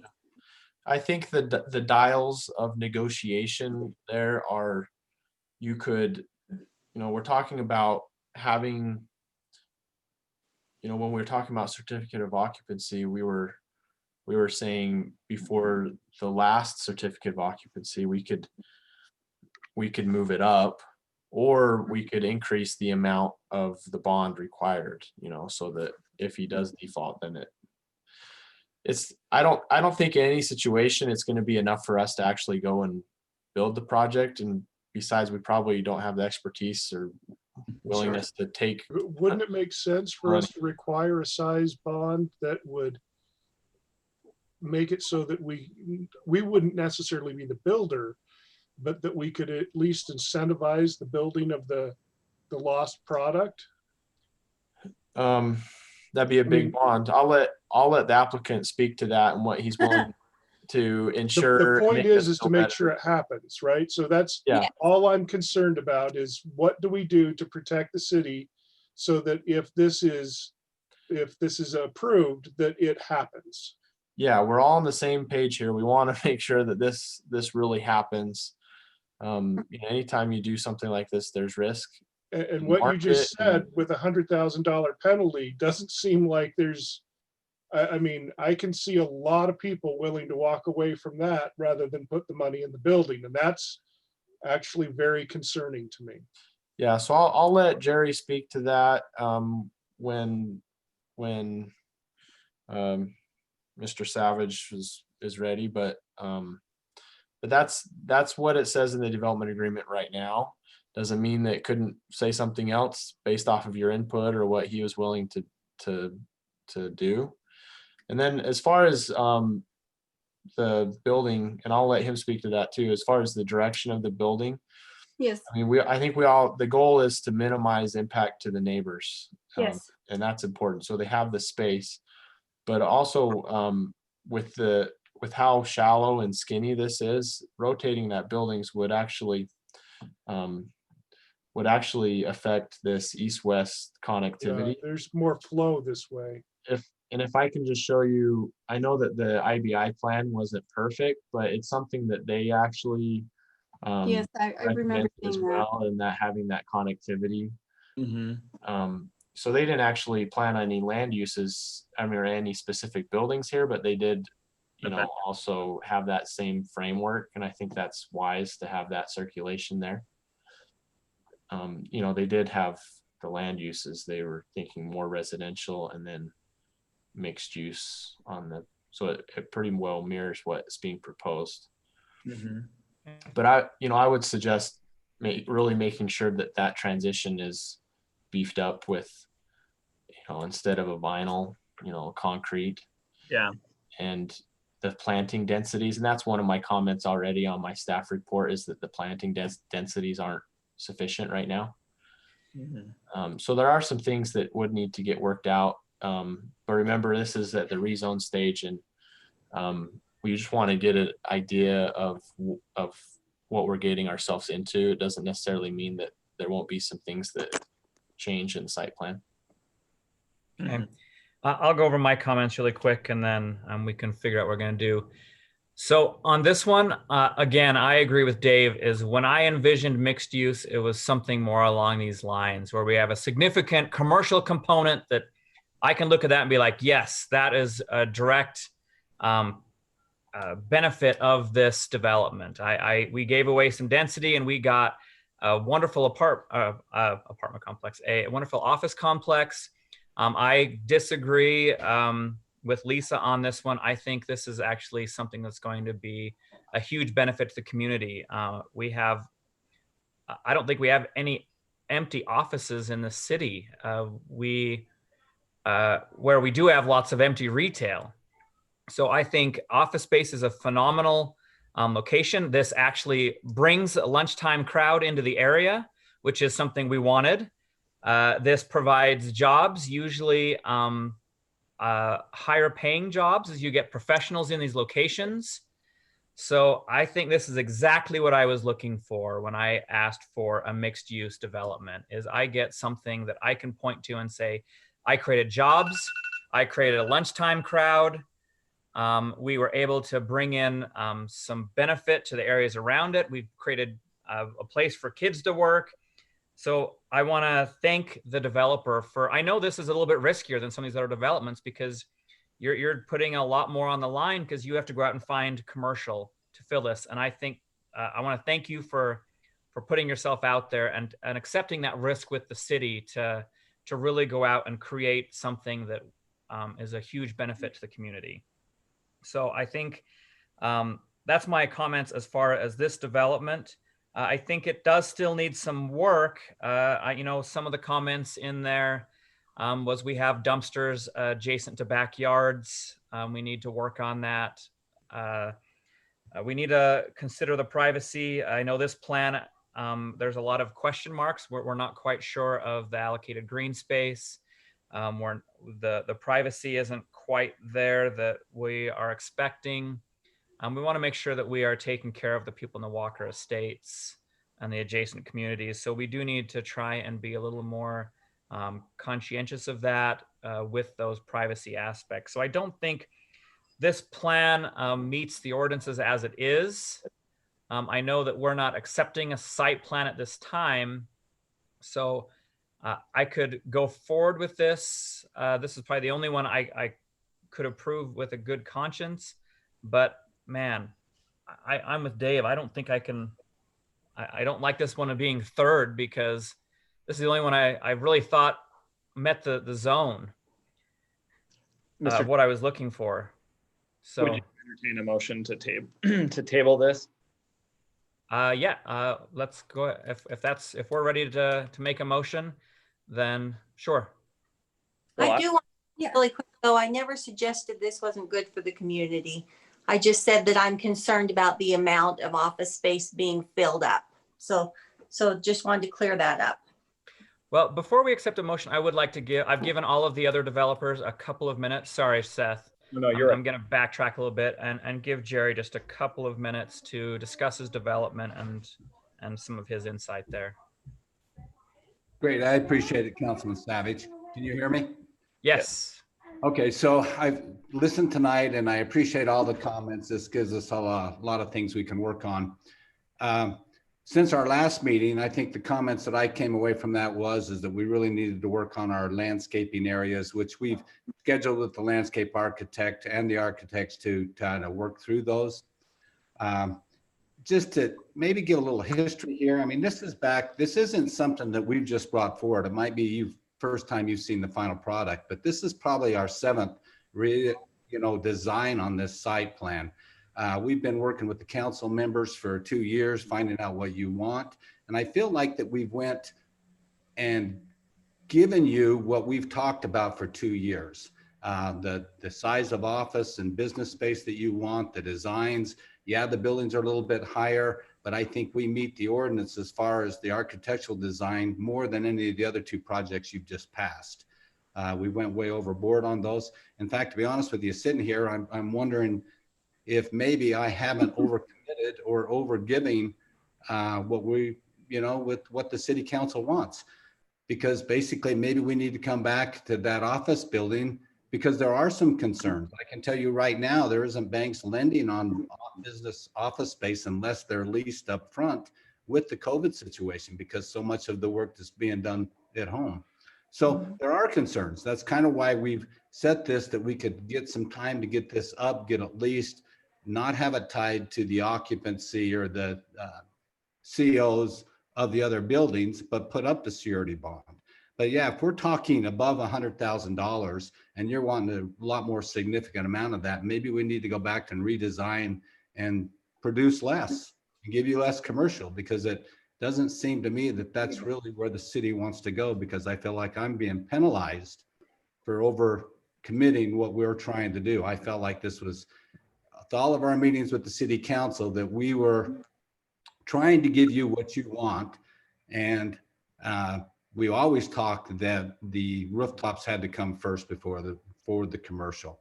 But that's what I would like, a suggestion from you, because I think it's important to know before we just sign a development agreement of what that surety bond the city council's thinking, because that might make a difference to us of how we go forward with this. A couple other things, Dahl Lane, I understand that private lane, the connection's going to be made and will be maintained by the association and the management company that will be over this.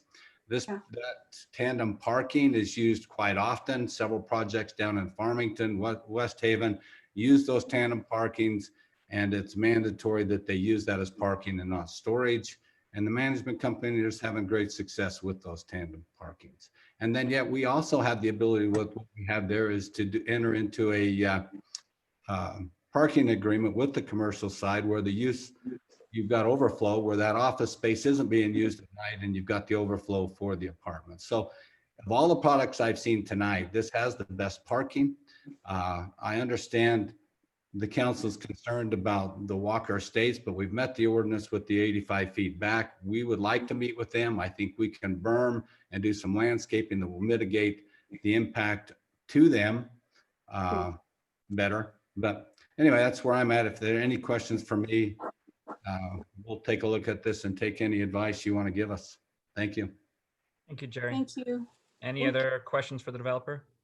I was just going to say, Mr. Preston, I'm actually only on my first term and I've only been in office for 9 months. And so I would just like to clarify, obviously I haven't met with you or had any of these discussions. So this is honestly the first time outside of planning commission, this is the first time I've seen the product. And so, you know, just to do due diligence and to kind of ask these questions up front, this seems like the appropriate nature and the back and forth we've had with every other development. And so I just see this as an opportunity for this to become the best product out there.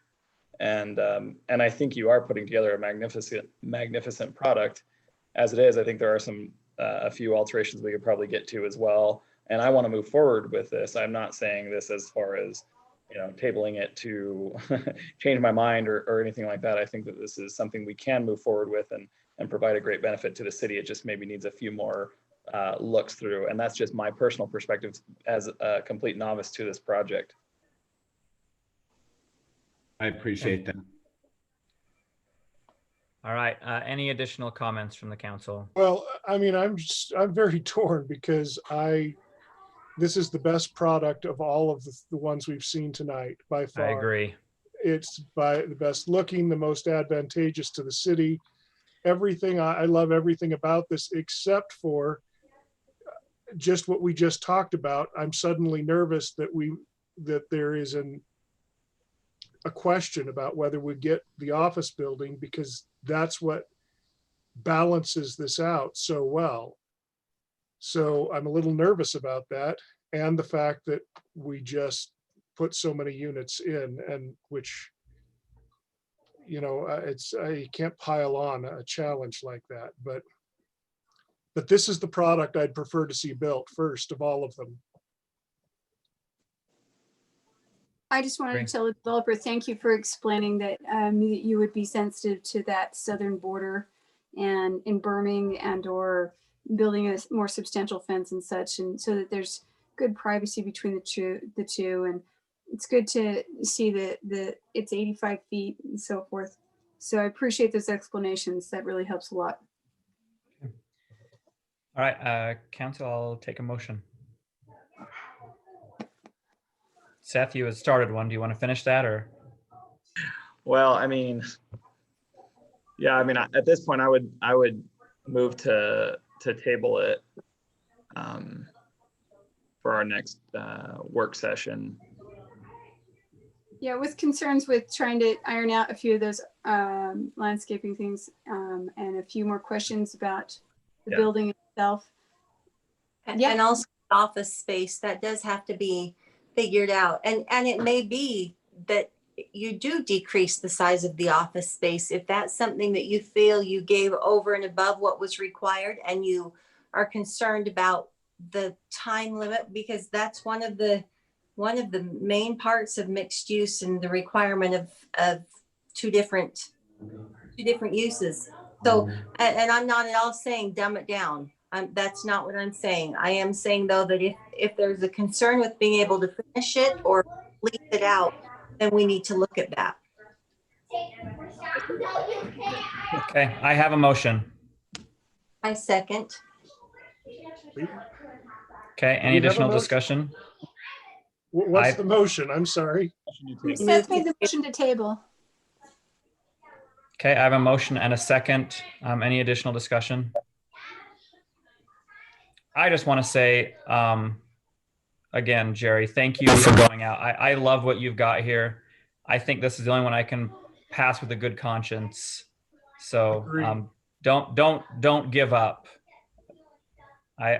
This is, oh no, like I said, this is the best one. If it becomes watered down, I may not agree anymore, but this is the one I want to see. I agree. I have a good conscience as well. Mayor Pro Tem Savage, could I say something on this? Yeah, go ahead, Brody. So, you know, as you discuss this application and whether you table it or not, if the financing of the office building is becomes an issue through, you know, whatever financing methods the applicant is using, you know, this may be a candidate where the RDA partners with the applicant to help assist, you know, the financing in whatever form that can take as the increment in the RDA or in the CDA starts to grow, and based on the approvals that have happened tonight, you know, it will continue to grow in addition to this one, if this one eventually gets approved. Good. Then that CDA will have some resources to partner with the applicant in making sure that that building gets built. That's a good idea. If financing, you know, I would say the city would definitely want enough of a basically collateral put up to ensure that we could pay for the building to be built if the applicant does not, or a significant amount of it so that we could incentivize the next person. So you definitely don't want to lowball the security bond. So. Okay. So we have a motion and a second. We have some additional information I think we can work through. I think there's some really good options here. Let's go ahead and call for a vote. All in favor of tabling this for the next work session? Aye. Aye. Any opposed? Okay. All right. That is 4-1. Motion passes to table. Okay, thank you, council. I'll keep working. Appreciate you. Thank you, Jerry. Thank you. Jerry, I like it the way it is. Dave, we'll work hard to keep it that way. Okay. Thank you. All right. Next, move on to item number 10. Authorize administration to issue letter of intent to partner with On Pitch Performing Arts for the development of a performing arts center. Council member Bingham will be leading this out, and we have 10 minutes for this. Okay, so we Oh, well, sorry. I can set that up if you want. Thank you, Brody. Oh, thank you. I'm new to this. Thank you for your patience, everyone. You're good. You're doing great. Let me go through this a little bit. We've discussed this in previous meetings, but let me just go over what the letter says. So we've been discussing with On Pitch Performing Arts to partner with them to establish a facility in the city where performing arts could be done in a quasi-professional and professional setting permanently. This letter basically indicates to them our intent to work with them in earnest. The importance of this letter is for them to use as a level of commitment by the city in their fundraising efforts for the actual construction of the facility. Now, what the letter actually says is that you know, we've been talking with them, and we, as the city, intend to do the following. The first is to secure ownership of some land that we will make available to be the home of their new center, or the new center. It may not necessarily be theirs alone. Number two, establish a mutually beneficial arrangement with OPA for a financially viable project. Number three, coordinate with them in support of the project, such as any assistance we can provide with planning, financing tools, like tax increment financing, or other efforts that we can legally take. Number four is to establish a cooperative operating arrangement for this facility. And number five, facilitate a cooperative use of the facility with the Syracuse Arts Council. Now, the letter's not legally binding. This isn't entering into a contract, but it does show these are the things that we intend to do. So for tonight, the action item is to vote on it or amend it and then vote on it as to what we're willing to commit as our level of intent.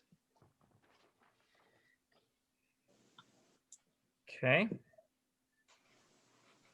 Okay. Lisa. So I'd like to hear, is this Dave's thing that you've been working on? Yes. You want to tell us more? Well, I'm a little concerned with the way this letter is phrased. And there are other issues that I think have to be resolved. Number one, I think that if we enter into an agreement such as this, we need a reciprocal agreement from them that says that they are exclusively working with us on this opportunity. That's a big deal. The other thing is, I'm concerned the way that this is worded with number 4 succeeded by number 5, because it suggests that we are in an agreement with OPA first, and that we are subsequently going to agree that the Arts Council can participate. That's a problem for me, because we've always talked in the discussions of how this would be formatted, that there would have to be some kind of neutral organization created, a new organization, so that neither had any dominance over the other or the ability to suppress events or eject the other group. So I'm concerned that that's been a recent discussion, as that there has to be some way that there is equal footing for both city and professional partners. Okay. Lisa, did that answer your questions? Yeah, that's all I'm, that kind of makes me feel like we're not ready to send this out. Okay. Seth? Yeah, I've been privy to participating in some of the opportunity to coordinate a little bit of this, and I know that this would represent an effort to move forward. I think Dave would kind of echo that this is a sticking point, and we're at an impasse right now. And if we can't do much more, then it's tough. But I mean, Dave's the expert here, and if I would definitely lean on his experience in regards to some of this. I don't necessarily see some of those as ordinal, you know, that everything is one after the other or subservient to any kind of the other pieces. So I couldn't weigh a whole lot more into this as far as any kind of expert opinion here. Okay. Corinne, any comments? Just I know that maybe this won't win me lots of friends, but you know. Anyway, I'm just worried that this is a really big ask at the same time that we're trying to also create a park. They're two big elements for entertainment and leisure that we're trying to do simultaneously, and that really worries me as far as like fundraising efforts and where efforts and focus will go. And that's a big concern for me.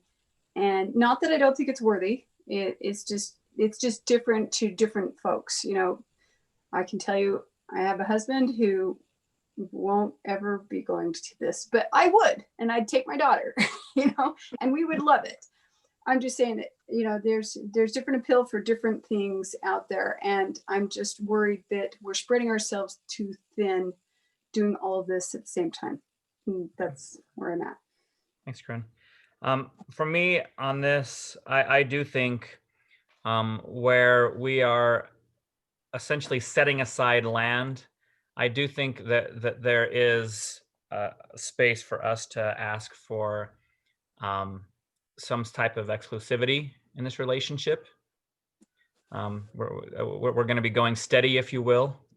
And I think that's not too much of an ask. So I would like to see this letter amended with an item number 6. I don't know if we want to change the order. I'm okay with that.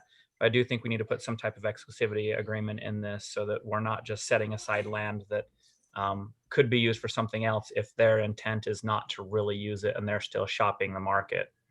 So I would like to add that in. Other than that, I think this is pretty good as is. If we, like I say, if we want to change 4 and 5, I'm good with that. I don't see it changing a lot. I don't want it to be just the order here as much as it is that when you say you're establishing a cooperative arrangement with one group, I would prefer that it says we establish a cooperative arrangement with a group that includes both, because that that defines that we are not committing at this time that one has power over the other. And I think that it's been a little bit of a sticking point in conversations, because as we have talked about this, I don't want either one to feel left out. I want them both to feel like they have mutual opportunity here. I think what we haven't said yet is that this is a huge economic opportunity, because you build something like this and other things will go with it. And that's been a part of the discussion already, is though they wouldn't be building the other facilities, they would be planning for spaces around this that we could then market to clients who are interested in coming and joining the city. So the economic benefit is huge here. Just to deal with the multiple project issue, I think, like you mentioned, they're very different audiences. The people who will give to a park are not necessarily the people who would give here, and the people who would give here are not necessarily the people who would give to a park. So I think we're very different, and I actually think that they're different fundraising activities, and I think that doing both actually enhances each other rather than takes away. I could explain that more, but the real question is, are we ready to ask for that mutual exclusivity? I'm willing to give it if they're willing to give it back. Okay. I would think about a time, because just as somebody mentioned, if we are hanging on to it thinking, well, something's going to come to pass, and what if they aren't earnestly engaged in it? Do we want to bring up a time limit to say for this period of time, and then if nothing comes to fruition, we move on? I think that that's wise, but let me just give you the outline of where we are with that, just as context. The plan is that it would take probably 18 months for the fundraising. The goal is that it would be completely built just prior to the opening of the West Davis Corridor Freeway. So they would like it in place when that opens, and that would serve a mutual purpose. If we were to say, okay, certain milestones had to be met for the city to continue, I think that's reasonable, but I think that the question really comes up at some point that says, okay, if we don't see certain progress, certainly we have to market this is prime opportunity for our economic future. If this doesn't come to fruition at within reasonable amount of time, we should move on. Okay. I think that would need to be part of our agreement. Letter of intent. What kind of time limit do you want on this? That's a 1 month. No. Whoa. So I think a lot longer. 12 months. I think that what you say is, first of all, I think you have to have the mutual exclusivity agreement in place. If that isn't agreed to, we have nothing to start with. If it is agreed to, I think you do have to say that significant fundraising has to be established within 18 months. That's their goal. We'd have to see the ability to bring this to fruition on some significant scale within that time period. I don't think that you can cut it to a real short period of time, because I don't think so either. We have held it. I mean, I would even go as far as 2 years, because part of the holdup is ours, because we have things in process. I don't think we even own the property yet. Yeah, we don't own the property. Okay, so we can't be too fast on this. I wasn't trying to say that exactly, because we know kind of what this is, but it's all in process. And our holdup, we are the holdup, because we're waiting on other partners to fulfill their domino steps, if you will. And if they do, the dominoes all fall. As I communicated to them recently, all the dominoes are lined up. Okay, what if we go for 18 months to 2 years from the time that we get occupancy of the land? You know, or Okay, ownership. That's fine. I think that's reasonable. Okay, I'd go 2 years. So one thing you want to be aware of is obviously, yeah, they have a side where they're not going to want to wait on us either, right? So, right. You know, I think this letter of intent, what we're saying is, on Pitch Performing Arts, we'll issue this letter of intent if you're willing to sign this exclusivity agreement. It's going to be good for 18 months to 2 years, but we've got to give them some assurances that we're not going to drag our feet, because they don't want to get hung up for 2 years either and have to be stuck not being able to look for another location or you know, whatever. So, you know, I think we can set the general terms of that agreement, and then we have to negotiate that with them, and then it'd come back to the council for approval. And I know that they're in a hurry. They've specifically asked for this letter to be on the agenda so that they can get moving. They're kind of anxious to get us off the dime, or else they are going to go somewhere else. And so the idea of having a letter of intent in place is to do it soon. But if we want some assurances in place, I think that's fair to ask. But then again, a letter of intent, you don't have to have all this. This just says this is what we're going to try and do. Yeah, this is not a legally binding. I think I'm okay with it. I would like to add that once, if they're willing to do the exclusivity, that kind of helps us not just to hold on to a property that doesn't end up being used. Sure. I'm okay just adding in that clause as not item 6. Right, we don't want to tie up property forever and ever and ever. That would be bad. But I would also say that this is going to be a step-by-step thing, because once we are the owners of the property, which is all looking forward, then the next step is that we enter into an agreement to prepare development for said property. And we can be more and more binding as opportunity allows. I mean, we're not like, this isn't the only agreement we're going to do here. We're going to, as they come forward with fundraising and whatnot, we are more and more committed to each other. Yep. Okay. Can I have a motion? I would make the motion that we authorize this letter of intent, but we modify it to include establish a cooperative agreement, operating arrangement with for the facility with OPA and the Syracuse City Arts Council, not separate line items. And then in place of number 5, say, with the understanding of mutual exclusivity agreement will be signed, or something to that effect. I don't know, somebody throw out some language there. But we need that exclusivity. Okay. I have nothing. Don't want to put anything in there about a time frame. I don't think that's going to solve itself. I think so too. If they're willing to move as fast as they are, I think that'll fix itself. So I have a motion with some vagueness, but is that close enough, Brody? Can you work with that? Yeah. Yeah. Okay. Do I have a second? Is that second by Seth? Do we? Go ahead, Corinne. I'm just, okay, this is not legally binding. And so Nope.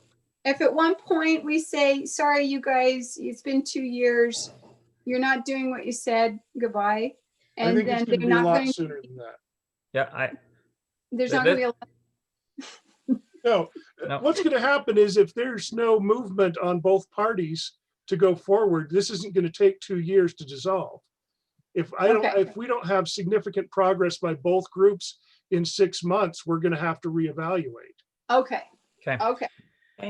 All right. So I have a motion and a second. I think we're done with the discussion. All in favor? Aye. Aye. Any opposed? Okay, Cassie, that is unanimous. We've run the gauntlet. Thank you, everyone, for your comments. We are now going to open it up for the second round of public comment. Just a quick reminder to anyone out there, go ahead and raise your hand and you will be given 3 minutes. Please state your name and address. Do we have anyone? And Cassie, if you can help me look for hands, I'm not on the right Watson's screen. raised his hand, Jordan. All right, Paul, go ahead. Thanks, Jordan. Can you hear me okay? Yep. I wanted to publicly thank Jordan and Dave for their support of the citizens that they represent in voting against the rezoning of the lot near Smith's to multi-use, which, you know, we have over 600 residents in this direct area that think this is a bad idea. I'm most disappointed in Seth Teague.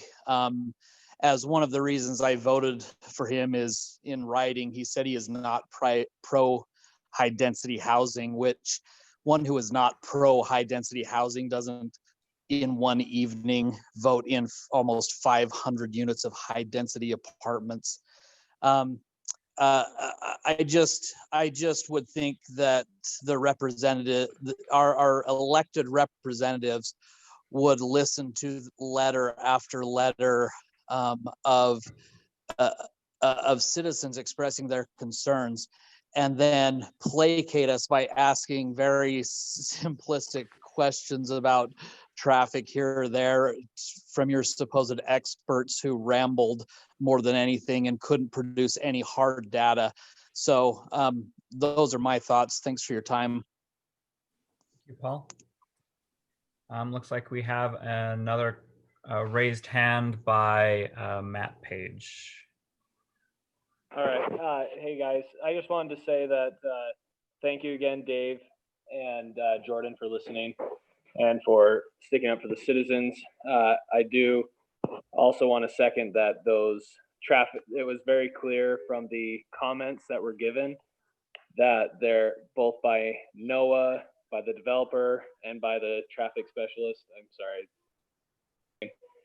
That 0 traffic studies have been done, but ample studies were done on the vegetation and where to place it. So I am glad that the vegetation is going to be safe and that no consideration or studies were done despite the hundreds of people who commented on it. And then I have one more comment on the rooftops equals revenue for the city. I keep hearing this term from the city council that with the we're going to be in a huge deficit. We're going to be in big problems budgetary wise. And let me just point out that West Point has 1/3 of the population as Syracuse. Clinton has 2/3 the population of Syracuse. Both have thriving commercial areas. So obviously the rooftops argument is not 100% true. If you build it, they will come. If you build the right thing, people will come. This is the right things to build so that people will come to our city. And the other thing is, when you're given the opportunity to reduce your overhead spend, you should take those opportunities, especially if you're worried about a loss in tax base. Don't add more staff. If the opportunity arises where someone's retiring, don't add another person. You'd use that opportunity to save money. So again, just simple decision. Anyway, you can take it for what it is, but thanks again for your time. Thank you, Matt. Anybody else? I'm not seeing any more hands. All right, we thank you. I'll close public comment at this time. Appreciate all of your feedback. We'll now go into mayor and council announcements, and we will go in the same order we've been going all night. Lisa, can you go ahead and start that? Yep, we had a great illumination event this past week. Wonderful fireworks. I heard from many people, especially the youth that were there, that they were the best fireworks they'd ever seen. This was a connection between Clearfield, Syracuse, and the Davis Behavioral Health Center and the communities that connect all of those together.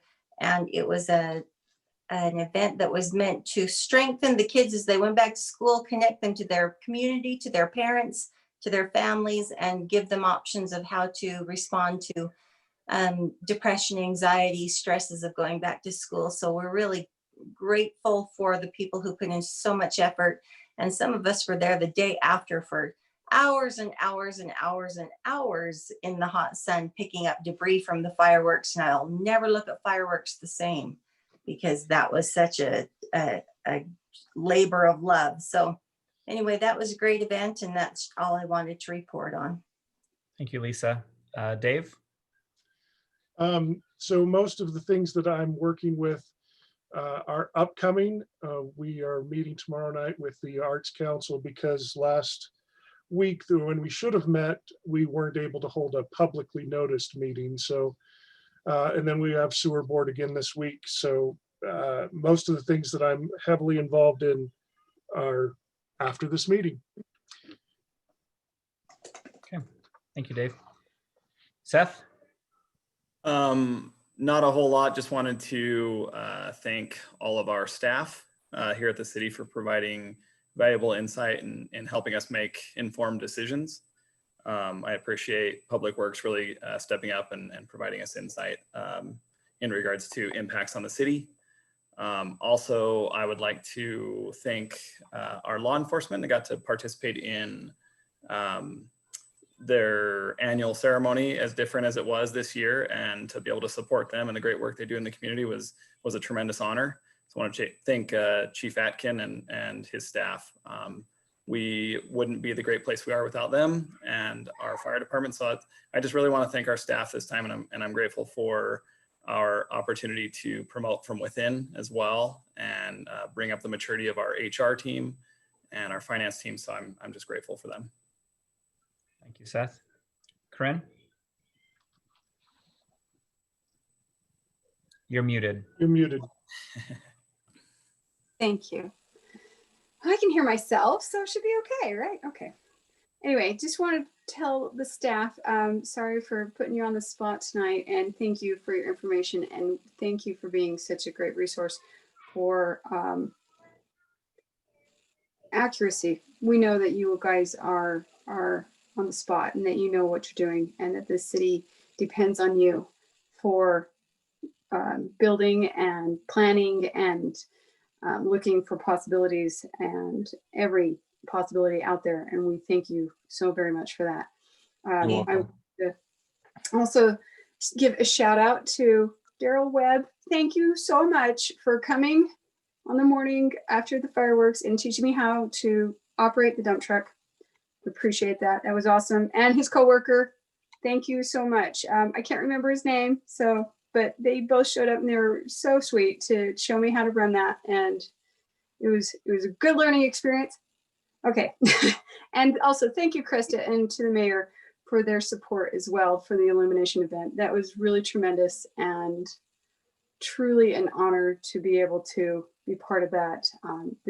These people truly do care about the success of your families and wanting to help your children be successful and to avoid some very risky behaviors. And I'm so grateful to be part of that.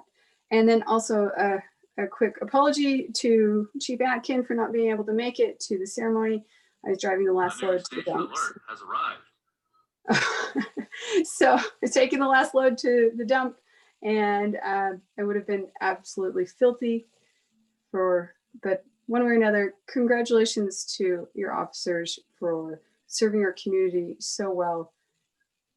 I think we have the best police in the whole nation, and our community definitely knows that you guys do a great job, and we very much respect you and honor you and thank you for all of your service and the fact that you put your lives on the line every day.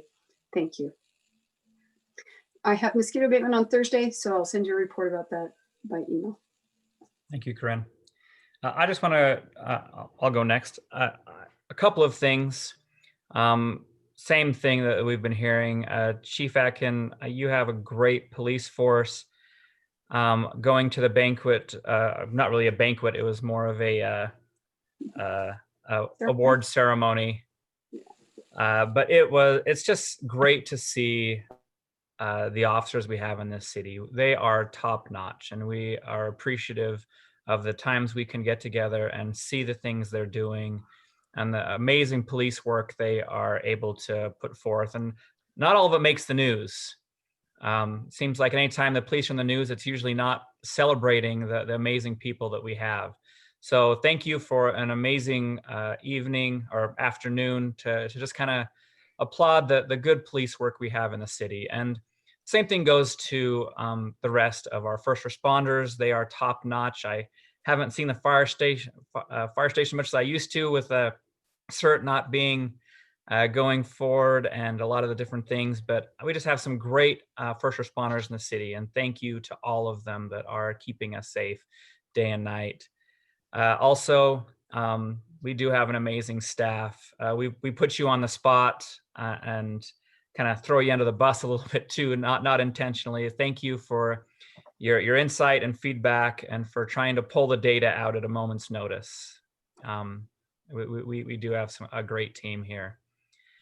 Again, Disaster Preparedness Committee will be meeting in a few weeks. And then, one other thing I wanted to say that I don't think I said last time was a big shout out to the Miss Syracuse pageant.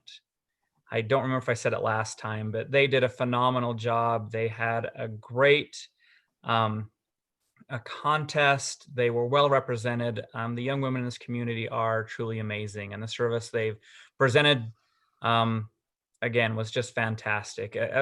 Amidst all of the difficulties they had to do, it was just a great representation of the young women in our community. So thank you for the staff and for all the time that they put into that. Other than that, I think that's everything I have. I noticed that Mayor Gailey has joined us. Mayor, would you like to go over any of your announcements? I'm going to just comment that, Jordan, you've done a wonderful job. You have a tough job. I It's like herding cats. Yeah. Jordan. Sorry to interrupt. I think I heard Dave. Sorry, if you weren't finished, I thought I have one thing I do have to bring up, and I forgot to mention.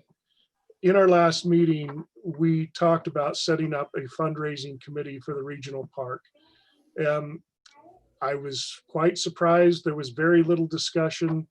And since then, I had met with Brody to talk about some of that. And I just have to be very clear. I did not understand at that time that the expectation is that we act absolutely immediately. I am in a position where I am in the launch phase of my own business, which is taking all of my time. I cannot do it the next couple of weeks. That's just impossible for me. I'm still happy to take this on, happy to serve, but I have to have a couple of weeks to finish what I'm doing. So I just wanted to be fair with you there. I was told maybe I could delegate if, Jordan, you want to lead out for now or whatever. Again, I'm spending like all my time, like 20 hours a day working on this launch. So I can't do it right now. I'm happy to help wherever you can. I think we do have some time on the fundraising, but yeah, let's talk and let's work out a plan, Dave. Sorry, Mayor, go ahead. I want to apologize to all of you. Before COVID began, we scheduled a reunion with Jane's family in Portland, Oregon, of all places. I bring you greetings from Portland. Glad you're safe. Today was a day of travel. We traveled from Portland back down to Medford, Oregon, and then I'll be back in the valley in the morning. I understand that you've had a little bit of a windstorm down there this morning, and so thank you, Jordan, for pinch hitting for me.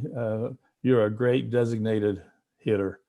I've been involved with the meeting now for about an hour and a half and just quietly listening, and you've all done a great job. I'm very proud of this council and the staff. So thank you for all you have done to make the meeting, the business meeting, productive. I am going to moderate the closed session, so I'll be with you during the closed session. Okay. All right. Thank you. With that, Brody needs to go ahead. respond to us. Oh, okay. Brody? Yeah, just a couple of things. A reminder, we still have item 3A to deal with at the end of the meeting. Yep. The end of the meeting. And you can expect the manager's report by the end of this week. So that'll be coming out in the next couple of days. So that's all. Okay, thank you, Brody. And while we're using baseball references, Mayor, he more accurately, he's a pinch hitter, not a designated hitter. Just wanted to make that small clarification. I didn't have to pinch him once to get him off center. He did great. He did great. He was designated. Motion to move into closed session. Second. All in favor? Aye. Any opposed? Okay, let's adjourn from here. Cassie has sent a new link. Let's go into that link. Okay.